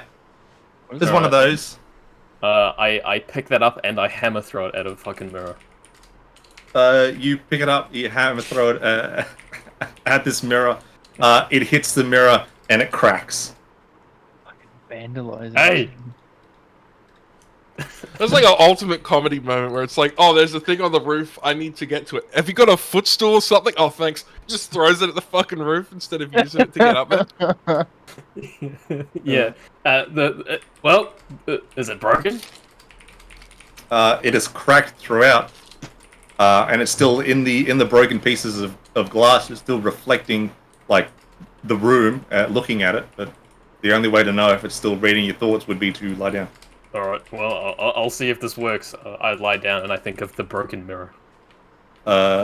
As you lie down, the Just gonna show you the broken mirror. all you see on the mirror and all the bits and pieces that are still sort of big enough to see, and it kind of there are flashes of imagery, of waves of color, but there's nothing to really ascertain a sort of a meaningful image out of it. All right. I think I got it. I think I got it, Finch. You've got the technique. Yeah, just break it. Oh, okay. Yeah, pretty straightforward. I'll grab out my bow staff and I'll just, like a pool cue shot, just like straight up into the fucking ceiling. One by one, you break the other two mirrors. Well, I don't want to break Ezekiel's. Maybe he'll think his is cool. We'll break it if he comes back and says he doesn't like it. All right. You break yours. You test it out, and it's the same as Danzok's. Too much going on in the broken pieces to ascertain any sort of meaningful imagery out of them. I want to see if I can. What's holding it up there? Well, it's not on the roof. It's on the wall. It's on the wall. What's holding it up there? It looks like it's embedded in the wall itself. So if I tried to use the bow staff to scrape all the pieces off, where they're in the wall. You attempt to scrape it off, and though you are hitting the solidness of the mirror, you're not pushing any of the pieces. So I can't even do I have a dagger? I think I've got a dagger. I've got a dart. I'll get one of my darts and I'll try and just it's cracked, so there's a line. I want to just try and get the fucking dart between one of the cracks and try and Pry it it off. out. Yeah. Roll for me a strength check. Strength? Oh my goodness. Oh no. -1. 5. It doesn't seem to be removable.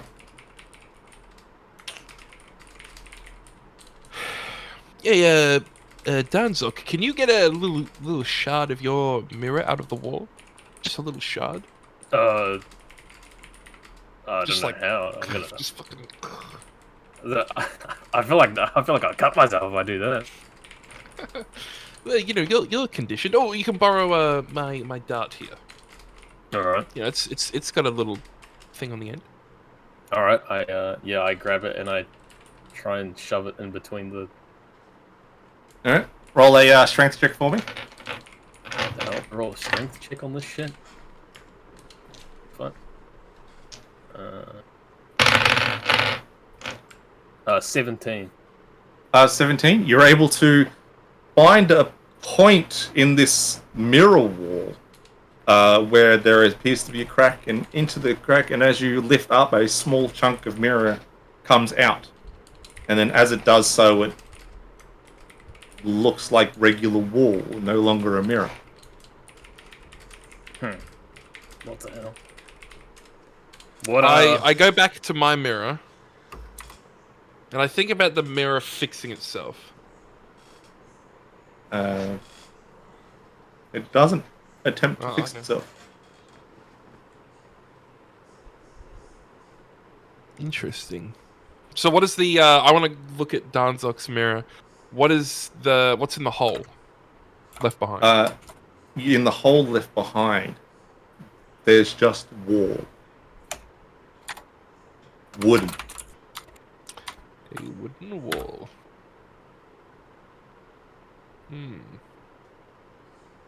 Damn, I was kind of hoping that the mirror would not work now that it's not completely complete. But well, there's enough for me to get to sleep. Yep. Well, as long as it's not, harvesting strategies. Oh, it probably still is. Just we can't see what it's harvesting. want to get this whole damn thing off the wall if I can. Yeah. And then you smell something nice. Is that cooked pork? Cooked lamb? Roasted vegetables? Danzok throws up. The invisible servant has started to make your meals that you were thinking about before.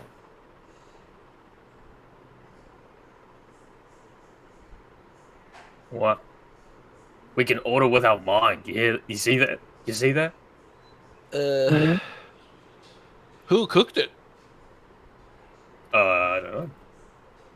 This place is weirding me out.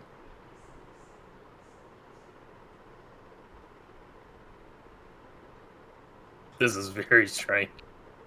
Well, I'm gonna eat it. Yeah, well, alright, I'll have some. I'll have the May as lamb. well.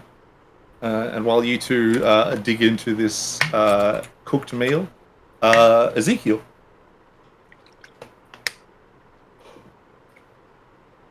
Oh, he's gone. All right. While I wait for him to get back, I'm gonna grab another cold drink of water.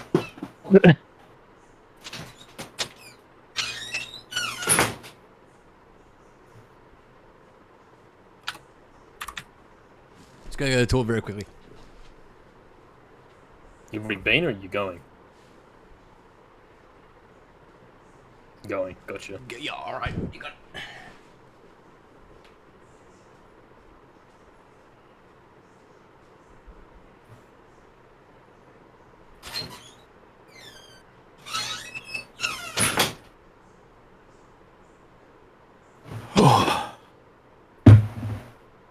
Fucking hell. It's 39 degrees.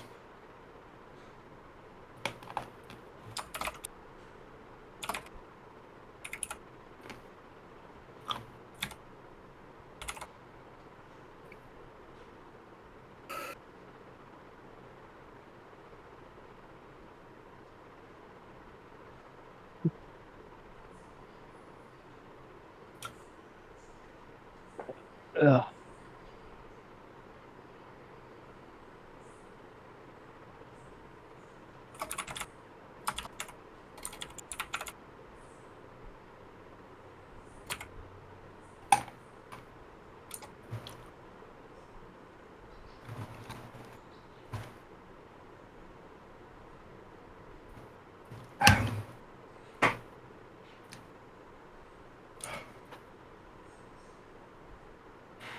I can't wait for this season to be over. Fucking hell.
Sorry about that, mate. Had to put the clothes in the dryer and then went for the toilet. It's all good. So, wandering the streets. What would you like to do? I would like to.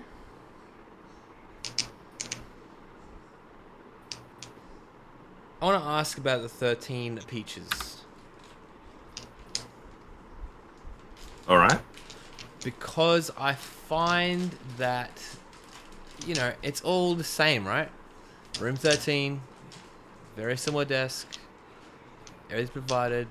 Like, it's just, to me, it's sus. And, you know, and Oza said that it was a safe place to be, so I thought I'd give it a bit of a squiz out. All right. Are you gonna ask like a clansman and guard, or? Yeah. Yeah. All right, sweet. You find just one of the local guards just hanging tight, looks a bit relaxed. Seems to be a nothing day for him. Yeah, approach him. Okay. Evening. Hello, I'm wondering if you could tell me how to get to the 13 assassins. No, assassins. The peaches. Sorry, peaches. Oh, the 13 peaches. Yes. What do you want to know about that rundown hellhole?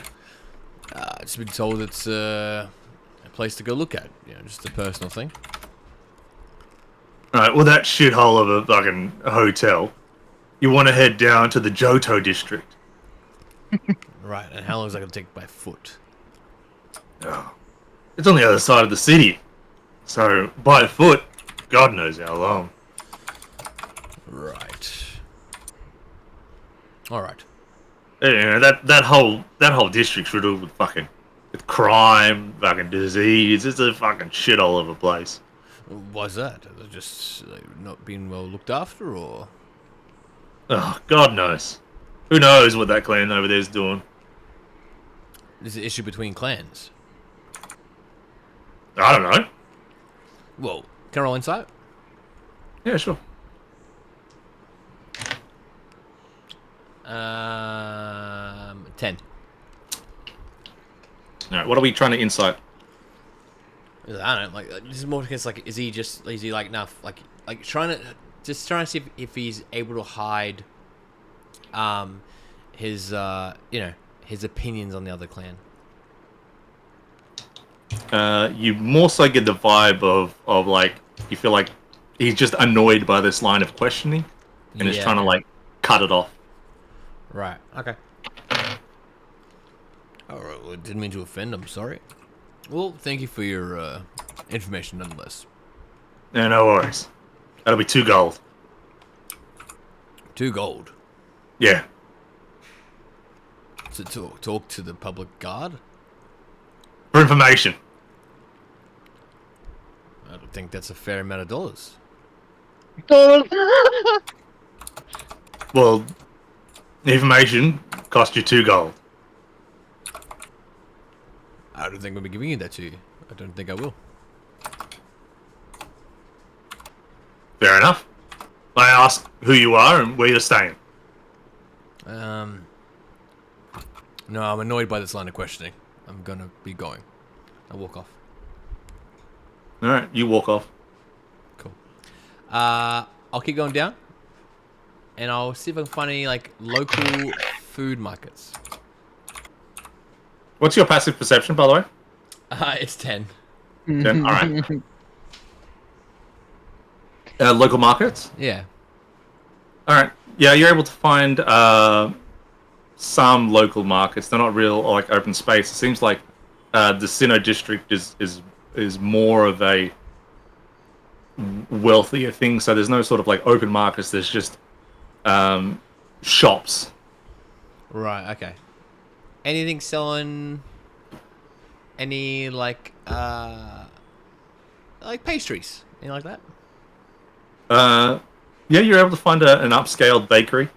Sweet. I find one, and I approach the baker.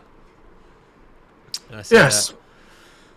I'm new. I'm looking to see if there's any, particular things you've cooked that's unique to the Sinnoh region. I'm quite new here, to Sinnoh specifically. No. Right. Well, then I'll grab just your most popular item, please. Alright, that'll be 5 silver. No worries. And I hand him a gold for 2 of them. Alright, thank you. And you're handed this sort of rye bread that's been caramelized, glazed on top, with fruit shavings on top of that. Cool. I eat it. Tastes pretty sweet. Beautiful. I grab that and I'm going to head back to the Drunken Huntsman. I'm just going to stay at the bar for a little bit. All right. But to make sure I walk on the other side of the street, not where that other guard was. Yeah. But he's not there. Okay, sweet. and head straight back to the Drunken Huntsman. No worries. You enter the Drunken Huntsman. There's no bar in this ballroom. Sort of like it's like a ballroom waiting area. Yeah, thing. okay, like a lobby. Yeah. Okay, if that's the case, then I will go to the main desk. Yes. How can I help? I've noticed that the key that we've got for our room 13, it's you need it to open the doors from the inside as well as on the out. Is there a keyword or a second key that we could possibly use? No, sorry. One key per room. All right. So if my friends are in the room, I just knock and they will let me in. Is that how that works?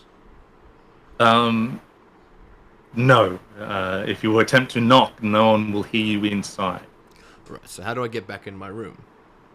You will have to wait for them to leave. Right. No worries then.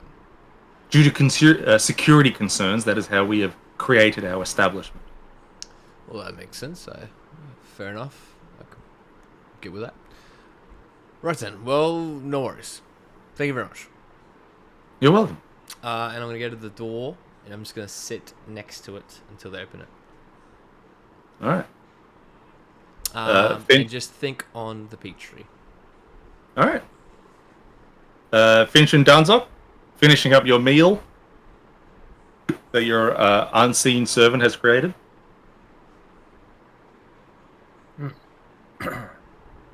So, we could think of anything, and he would make it.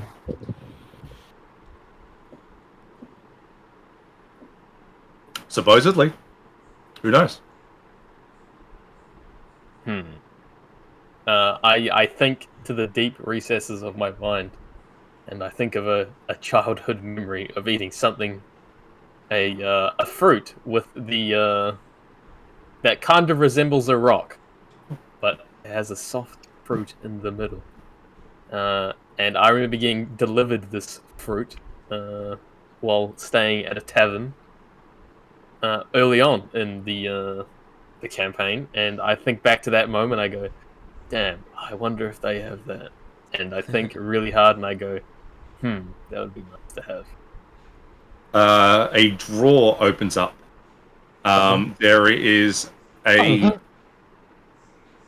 chime-like sound that emanates from the drawer, and then coming out of the drawer is what you are thinking of. Excellent.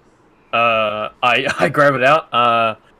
I crack the corner of it on the side of the table that the drawer is on, I'd imagine. Yep. And I eat it, and I go, "Wow, that's that's it." Finch, did you see that? I just thought of something, and it gave me it. Then did Finch pass 50 gold. out? Huh? Yeah, 50 gold. I'm thinking of 50 gold right now. Do you want to eat the gold? Yes. If that's what it takes for it to come out of that drawer over there, then yeah, I'll give it a suck. You think hard on the 50 gold, but unfortunately the drawer doesn't open, and there is no sort of other invisible activity that happens. Why don't you try thinking of food, but with gold in it? I don't know. Food.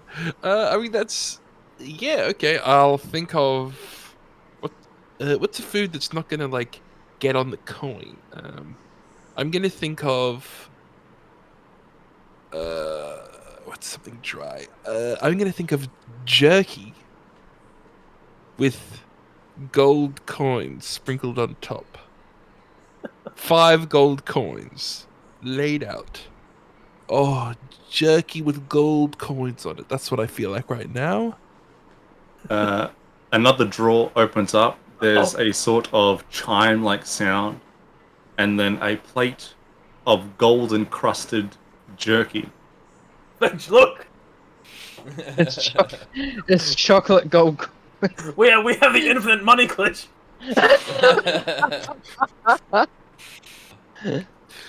How much do you think the gold is worth on top of a turkey? Scrape it off. Scrape it off. Okay. I'll just take all the jerky and I'll just fucking like sort of brush all the gold off onto the fucking plate. You attempt to brush the gold encrustedness of the jerky off onto the plate, but as it starts to leave the food itself, it essentially turns into dust. What? Dust that can be melted down into a gold ingot. What? What? If that turned to nothing, what are we eating? I think that's why the room service might be free. We're eating nothing. We're eating nothing. And when nothing tastes this good, how can the competitors possibly compete?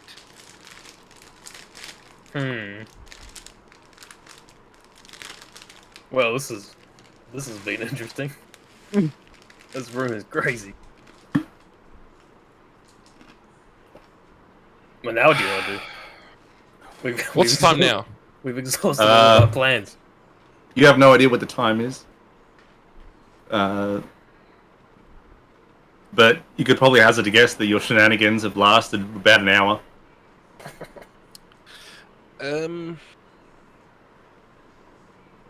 So 4 o'clock. Yeah, thereabouts, you could say. Oh my god, still so much time. Yeah, we have 3 days. We have 3 days to fuck around this room. Yeah, think of a PS3, dude.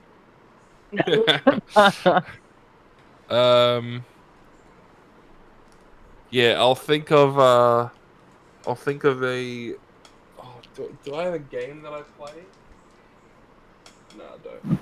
I'm gonna think of a noughts and crosses board.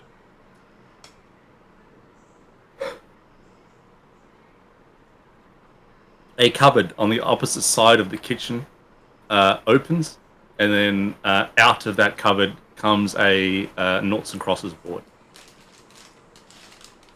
It does games. I wonder if the food and the games are made of the same thing. They probably are. Take a bite of the board. I'm not gonna do that. It might be made of nothing, but it's probably pretty tough for nothing. Alright. Sure thing. I mean, do you want to use it now that we have it? Sure. Yeah, I'll give it a go. We'll play noughts and crosses for how long is that even gonna fucking Yeah, last? how many games can Like we 5 minutes, 10 minutes before we go. Noughts and crosses fucking sucks. Yeah, we have 10 games with noughts and crosses and it takes about 10 minutes. Alright, fucking sweet. Oh, good.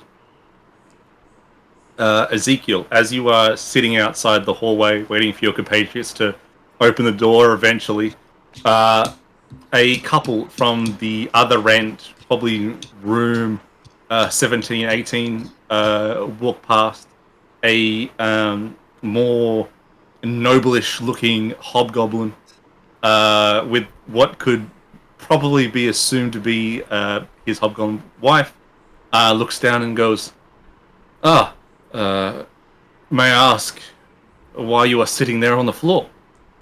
I get up and stand. I say, oh, it's just because I've gone for a walk and my friends have the key inside. So, just waiting for them to leave so I can go in again. Oh, is this your first time here at the Drunken Huntsman? It is. Yes, it is. Oh, then I could make an honest presumption that you are unfamiliar with how the rooms work around here. Yes, well, I asked the downstairs front table, and they said that. Well, they need the key, so I'm just waiting for them. Right. The Rakshasa are a fickle people, and then depending on who you are, they don't give you all the information. As I was once given that explanation. Oh. but the rooms run on memory and the power of the mind. You see, inside each room is a servant. And if you think hard enough, being so close to the room, you could try and communicate to the people inside. Alright, I can give that a go. Alright, so just close my eyes and think. I mean, you can close your eyes if that helps. It's not needed. I would feel like less of an idiot if I did that. Alright. Speak to the servant? Just throw your mind into the room and picture a invisible man, so to speak, waiting to receive orders. Right. Alright, I'll give that a go. And I do that, and I think of the invisible servant to grab the key to open the door for me. All right, roll for me an Arcana check. Can do. That'll be a 5. 5? Hey, nice. That was the DC. Actually? Yeah. Yeah, wow. It's not that hard to communicate for the servant in the room. Darnzok. Yep. Oh no, Finch has the key. Last I I thought I was remember. Sorry. You preoccupied with what's going on. You then notice that the key has been lifted out of your pocket and is making its way towards the door. I I just stare in shock as I feel like a bunch of tall cunts in cloaks are about to storm into the room. I grab my bow stuff. I just like, oh, Stunned in shock, the key goes up to the door. The door opens. Ezekiel, the guy, goes, it's as easy as that. Enjoy your stay at the Drunken Huntsman. Thank you And very he, much. along with his compatriot, continue walking down the hall. Alright. Turning into the door, you see that the key is just floating there in midair. Right. I close my eyes, return the key. Thank you. Are you doing that before or after you step into the room? Before I step in the room. No. After. I walk in. Return the key. All right, I don't want to go in anymore. Finch, you see the key make its way back to you, and then falling behind is Ezekiel. I look and I see the mirrors crashed, and I'm like, what happened here? No, room's paid for. yeah, everything's sorted. Right. Hey, you worked out to get into the room again. Did you ask for another key? I did. They don't Oh, have... the damn key. The guy in the corner picked it off me and went up to the door. Yeah. Well, yes, I asked about another key. They don't supply one. So how'd you get in? Well, I was sitting at the door for about... I checked my sundial, probably like 40 minutes or so. And yeah, this couple walked past me, and they told me to help how to get in. Which was nice of them. Yeah, it was How very did you cool. get in? How did I get in?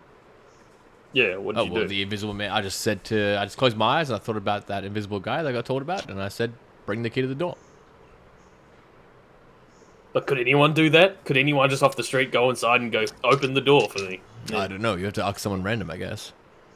Well, that's what I mean. I thought me and Darmlock were about to get assassinated. Watch that damn key float up to the door. I thought we were fucked. You should. Well, yeah. All right. Well, next time it happens and all three of us are here, then you should run back and grab the key. Oh, it happened so fast. I didn't even have time to react. Yeah. Well, Yeah, we're playing noughts and crosses. I can see. So Yeah. Finch is up 4-0. 4 out of what? I can't beat him.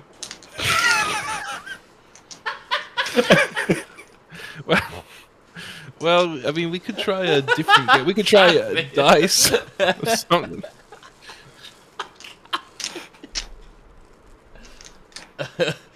Well, Fincher is known for being quite. No, good I'm at getting multi sick of these crosses. games. Hey, look, check this out.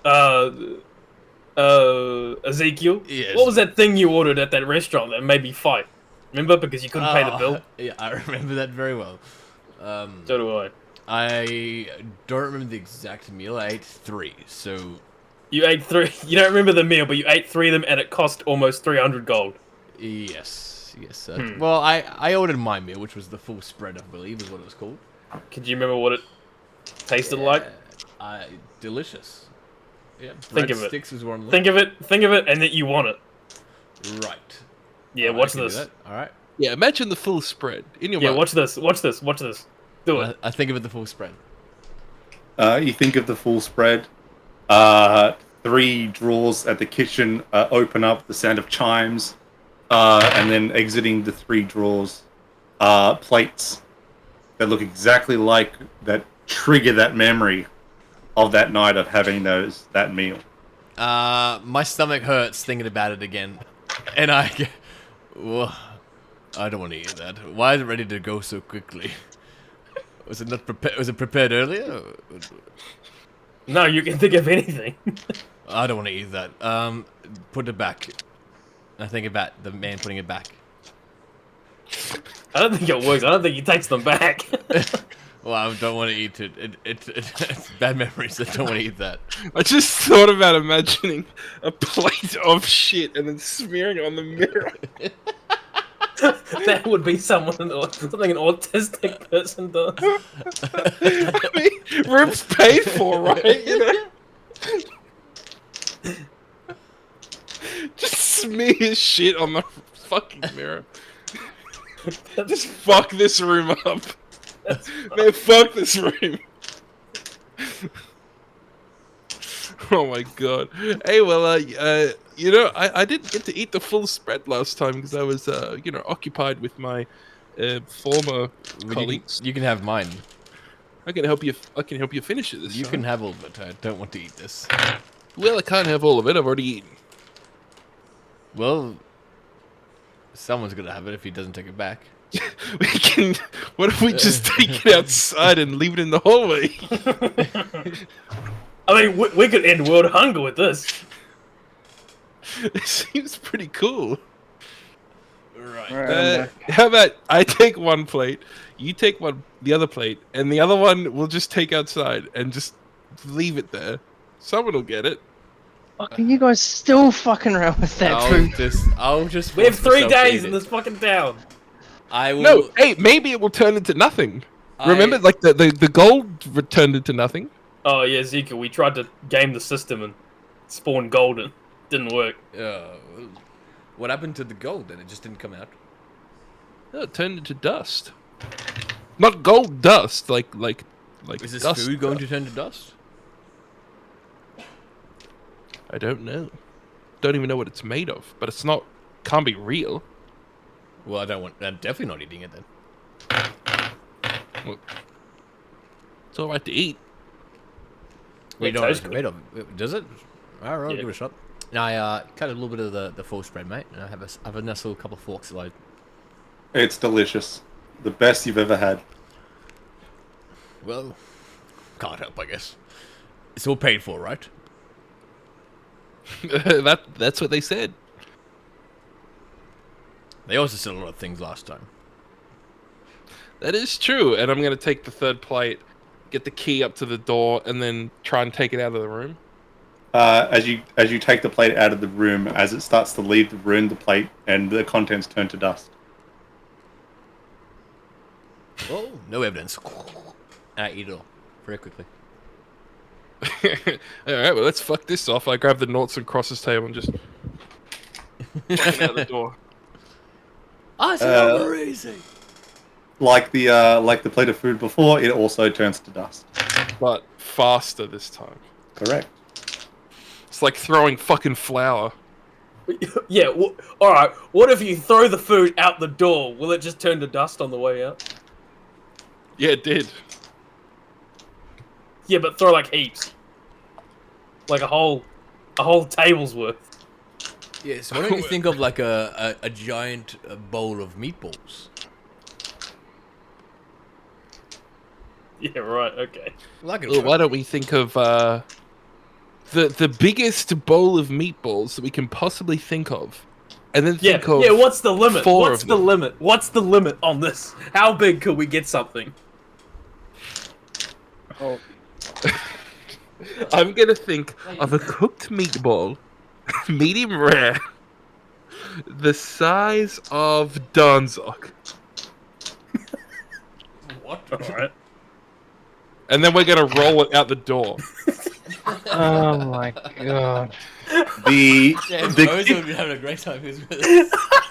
Man, Oza's back at the fucking Shogun Palace thing with some spectacles on, looking at lists and shit. Like, fuck, man, there's a lot of work I need doing. I wonder what the guys are up to. Probably fighting the good fight, and then cut back to just. Man, I want a Giant big meatball bowl out the of door. spaghetti ball. Oh yeah, big meatball the size of Danzok, and throw it out the door to see how much dust it makes. the Fucking hell! So, The- Mr. DM, does it work? the kitchen shakes. we broke it. Broke it. We broke it for all the rooms. Like a washing machine breaking. A drawer opens up.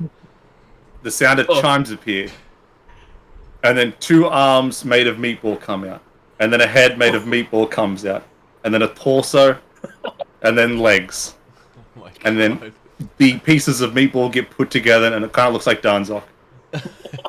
Whoa, it worked, Finch.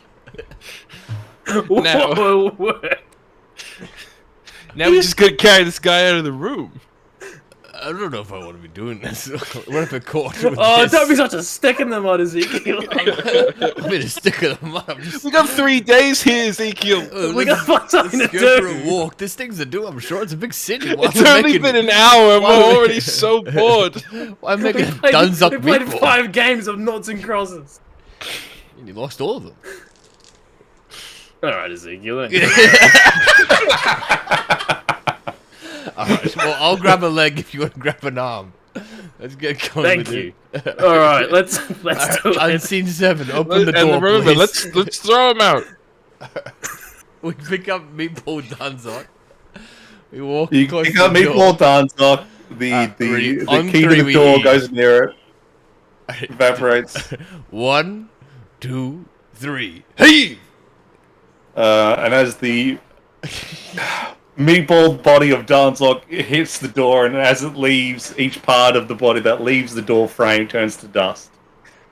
Well, that was pretty Just cool. imagining all the dust flying out the fucking door and just smashing into the fucking wall on the side of the hallway. Is all the dust from the other 2 things? Is it still there? Yeah. Oh, it's dusty hallway now. We're getting more work to do. Well, that was pretty cool.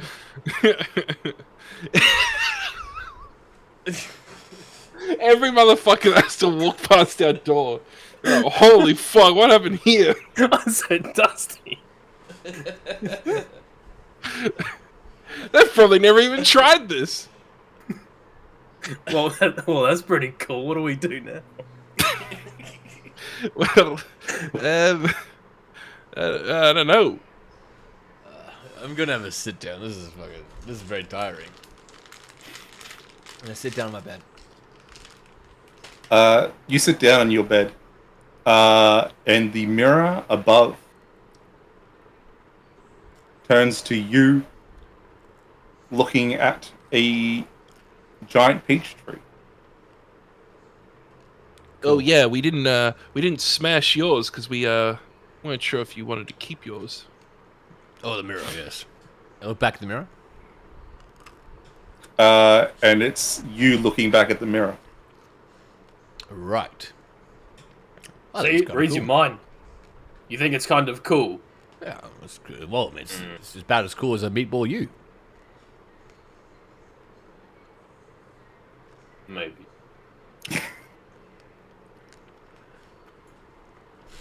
Do you want us to break it? No, it's fine. It's fine. Just in case they don't like it being broken, I'd rather not have more people Well, I already not on got my side. 2 broken. Yeah, we already smashed 2 of them. And we Third have a one's not gonna hallway. We really already think have a one way or hallway another. full of dust also. That's true. Well, that is true. And I'm pretty sure we broke their kitchen, so... Well, test it again. Think of something else. Grilled I don't pineapple. worry, I'll fucked up- just get... We There's fucked up probably the guy some that- fucking. There's probably some cleaner going through, seeing dust all over the floor, shaking their head. Oh, fucking Taurus again. I think of grilled pineapple. Drawer opens up, Oh, it Oh, it works. still works. Thank fuck, it still works. chime sound, and a plate of grilled pineapple is on it. Sick. Oh, it still I'm- works. I'm That's gonna good. eat that and sit back onto the bed. The mirror changes to you stuffing your face full of food. You're thinking of Sick. eating food while you're eating food? Yeah, it's delicious. Interesting.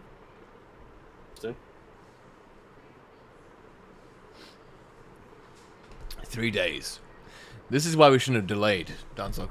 We should have been here on time. What? What do you mean? What do you mean? What do you mean? We would have been here on time, right? Well, I don't know, maybe. Didn't that person say before that it was just delayed Yeah, they delayed the fights. because of us? Yeah. Right. Delayed by how long? I don't know, 3 days apparently. All right. What, you doing some training or what's? Oh, not here, I hope. No, I've already done the training on the mirrors.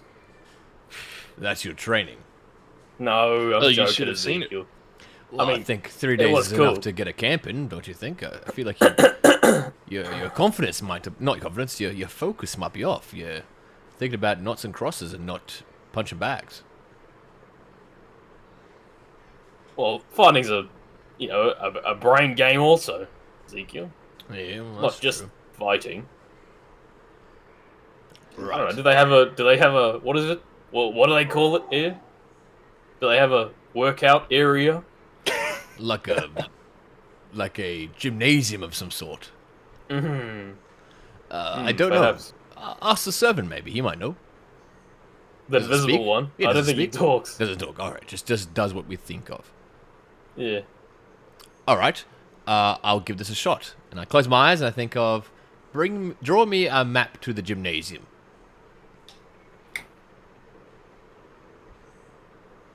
The cupboard opens close by the kitchen. A piece of paper and some charcoal come out, and a map is drawn on directions to not so much a gymnasium, but more so a just public space. Well, there you go. There's a map. All right.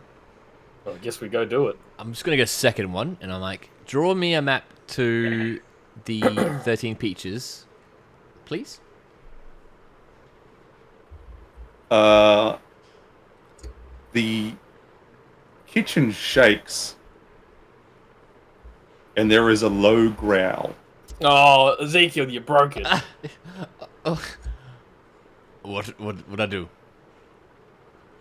You asked for a map. The 13 cupboard peaches or something. opens, a paper and charcoal come out. The charcoal gets put in the paper, scrunched up, and it gets thrown at you. Oh, What the hell? Oh, that's a different. Oh, that's a different one. I might have offended it by accident with that question. everything hates you, Ezekiel. Yeah, it's really inconvenient, and I feel You like it's offended an unwarranted. unseen servant. That's kind of crazy. Yeah, and we had just asked for a meatball-sized meat. Nice. Yeah, I even said please. Oh, that's alright. No worries. Well, should we go to this public gymnasium, Dodsock? Or would you like to keep playing let's go, sure, mind let's games? Alright, let's go. Finch, are you coming with, or are you... Yeah, sure. I think it's probably not best for me to be in this room alone. Probably quite different when you come back. Right, keep the key safe. What? I said keep the keys safe. Yeah, you can. You can also help me keep the key safe. Of course. So you watch my back. I always do. Let's go, Dodzock. Alright. So, are you all three of you going? Yes. Yeah. All right, good. Fucking hell, how long is that? Fuck me. Oh god. Finch comes up to the door. It dissipates, and there is just a tired-looking Rakshasa with like a brush and broom, just sweeping up the dust. And he's on the floor, and he looks up and just goes, and he just starts sweeping up the dust. There'll be more of that there later. You kind of hear him like whimper to himself very quietly. And you follow the direction of the map, leads you back to the stairs, down, and the door behind the front desk. Through that leads down a long, opened-up corridor, in like an arched form. The walls of the corridor are glass, and then through the glass you can see like an aviary of exotic birds and like plant life. Following down to the end of this is like a not a long walk, about like 10 seconds or whatever, and then to another large double wooden door. Exiting through that leads to another ballroom, but this one is more open in the way that it doesn't contain like sets of like large stairs to another floor. On one side of the ballroom to the right, there's a small like communal sort of seating, more like cushioned, noblish get up, and then to the other side is a small little not makeshift but purposely set up dueling / dojo area. At this point in time, there is no one else in this room besides you three and the Rakshasa that's on the other side of the ballroom, standing next to the only other door in a waiter's getup. And that's where the map leads? And this is where the map leads. Okay. All right. We follow through. Do we have to speak to him to get through? No, on the other side. So you long hallway. You've entered past the large double wooden doors, and then this is the area. All right, cool. Yeah, he just works it. All right. All right. All right. Well, do you think if we focused on that unseen seven, he would bring us some kick pads? Or I guess if he leaves the room, it turns to dust, right? Alex's man here. Excuse me. Yes. Is it possible for you to bring some training gear at all, like some kick pads or a big grain of sand or something? No, we don't supply or have those items. Right. All right. Well, then that's fine. All right, Zanzok, you know how to do training games. What do we do? How do I join you in getting ready for this fight?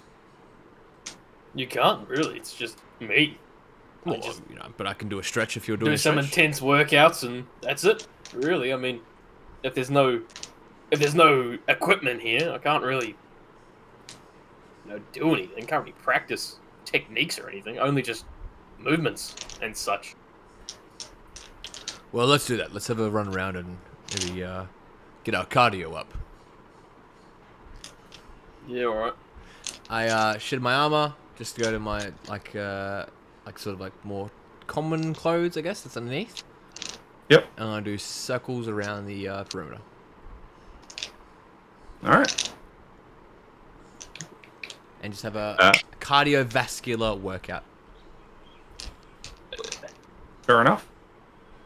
About halfway through, the Rakshasa leaves by the door next to him, and a little while later, he returns with a set of towels.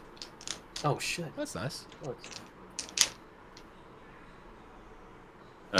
Noticing near the end of the run, he hands both Danzok and Ezekiel a towel.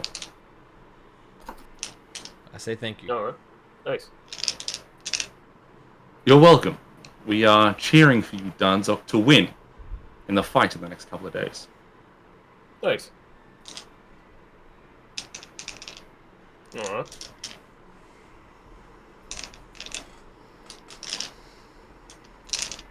I feel better. Good. Well,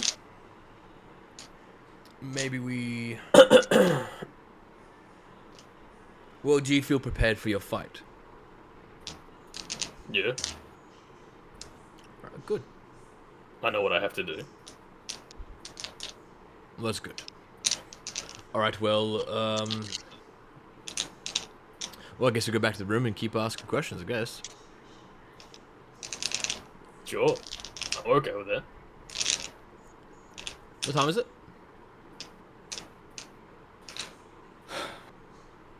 4:35. Fuck. Oh fuck! It's only been half an hour. How was the workout? Can we like? Yeah, what, we worked out for like 10 minutes? What the fuck? Yeah, you're right. Can we get to like 7? So to dinner time, we call it. You know, not call it. Ah. I mean, call it as in like we work out to like 7ish, have dinner. Yeah, dinner time. We call the Oh. training out and then we have dinner. Oh, say, wait a minute. You wouldn't have a pool around here, would you? Not so much a pool, but we do have, well, your traditional sense of pool. We do have a bunch of saunas and hot springs underneath. Hot spring. That could be cool. Sounds very cool. Let's go there. Right, let's go. Oh, where's that? What way? Oh, follow me.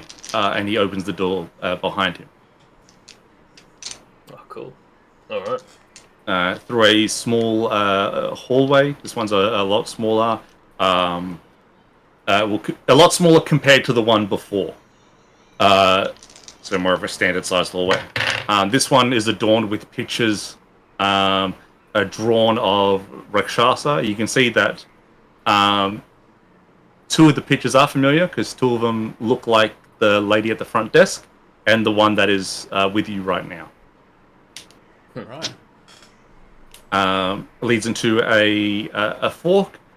He goes left down a flight of stairs, and as the lower you go, this smell of like hot, soapy water, steam.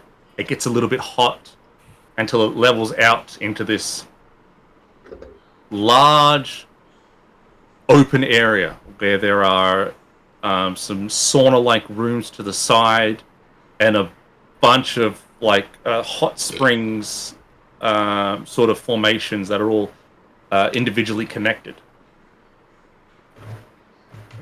Excellent. That's very cool. Alright. He whistles and then snaps his finger, and then the roof of this bathing area shimmers and then shifts to a full moon starlight night. Whoa. That's very cool. Yeah, cool. Yes, well, with the power of magic, much as possible. Evidently. Alright, well, I'm gonna get it. This is quite nice. A bit of relaxation. You'll find to our right, there's a set of wardrobes with which you can place your attire and individual towels. Alright. Sick. I get ready for this hot spring, mate. Yep. All right. Finch, just want to clarify, you went with him as well? Yeah. Sweetest. All right. You guys. Any hot spring for you, Finch?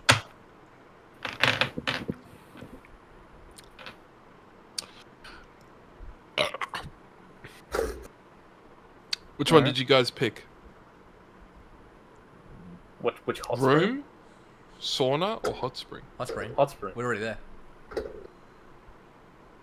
Oh yeah, then I got a hot spring, mate. Cool. All right. You set about undressing into a more appropriate attire to enter the hot spring. And then you get to feeling that it's like you dip your toe in and it's not hot, but it's like a nice warm.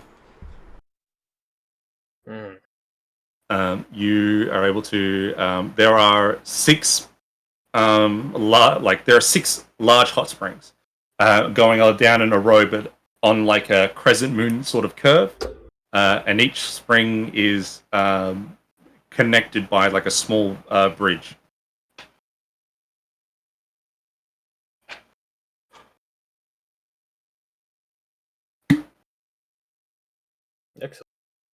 All right. Yeah, I get one. All right. The Rakshasa bows and leaves. And then you hear the sound of footsteps from the other end, and then turning around the corner is a large Goliath, built, toned, with lots of cut marks all over his body, making his way like in your direction, but you could ascertain that he's going to grab his stuff and leave. Yep. Does he look familiar? He does not look familiar. Oh, okay. Until he gets close. And then you can see markings on his body that look like markings that you, Dancer, are familiar with. You don't know this man, but the markings themselves designate a Goliath tribe up from the mountains. Oh.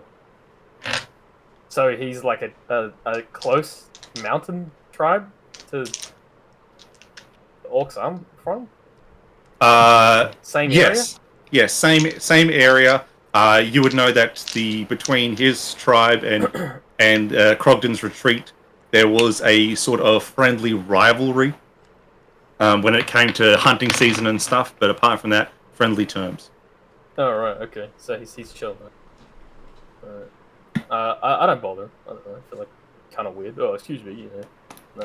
Yeah, where do I remember you from, mate? Yeah, you look familiar. Yeah. Excuse me, where are you from?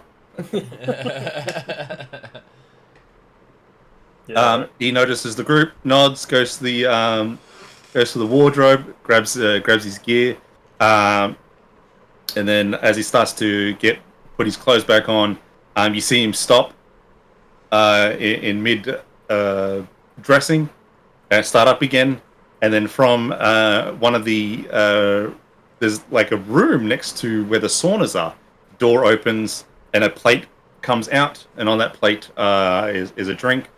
He grabs a drink, drinks it, puts it back on the plate, and the plate goes back. What the hell?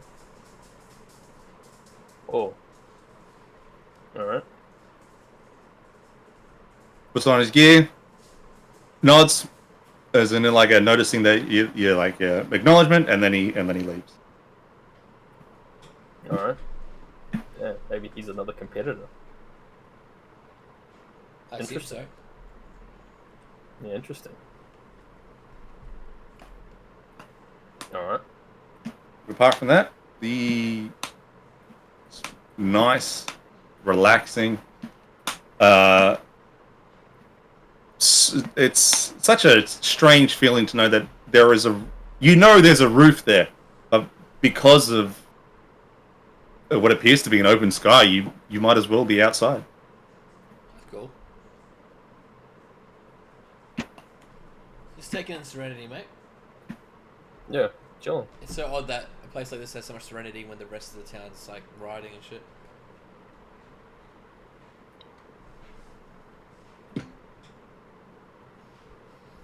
It's a nice, easy evening until it's dinner time. You get a bit peckish while you're relaxing, and then while you're thinking your food, you hear the sound of a door opening, and then a plate floating in your direction with some. I forgot the word, but it's like hors d'oeuvre sort of food. Yeah, nice. I will eat on those like, oh, wings, delicious. And I eat these chicken wings. And you could ascertain that down here is also a communal sort of unseen servant. That's sick. Hot spring and dinner, very delicious.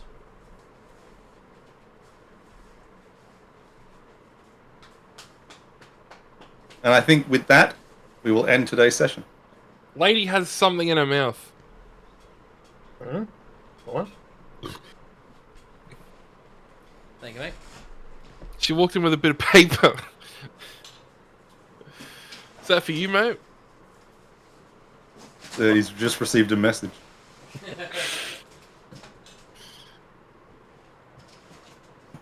Yes.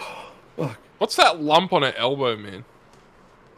It's hygroma. So she keeps like plodding herself down into the tile, and it's just like a pillow for her elbow. So usually big breeds get it. There's nothing bad about it. Like I talked to the vet like 4 times about it. And like it's just gonna have it. It's What is hot. it? A hematoma. What is A it? hygroma. Oh, okay. Yeah. Like a body's reaction to landing on fucking hard surface Just impacts, constantly. Yeah. Oh, okay. So it'll probably go away in the winter when she's not trying to avoid the heat with the coolness of the tiles. But going down, yeah.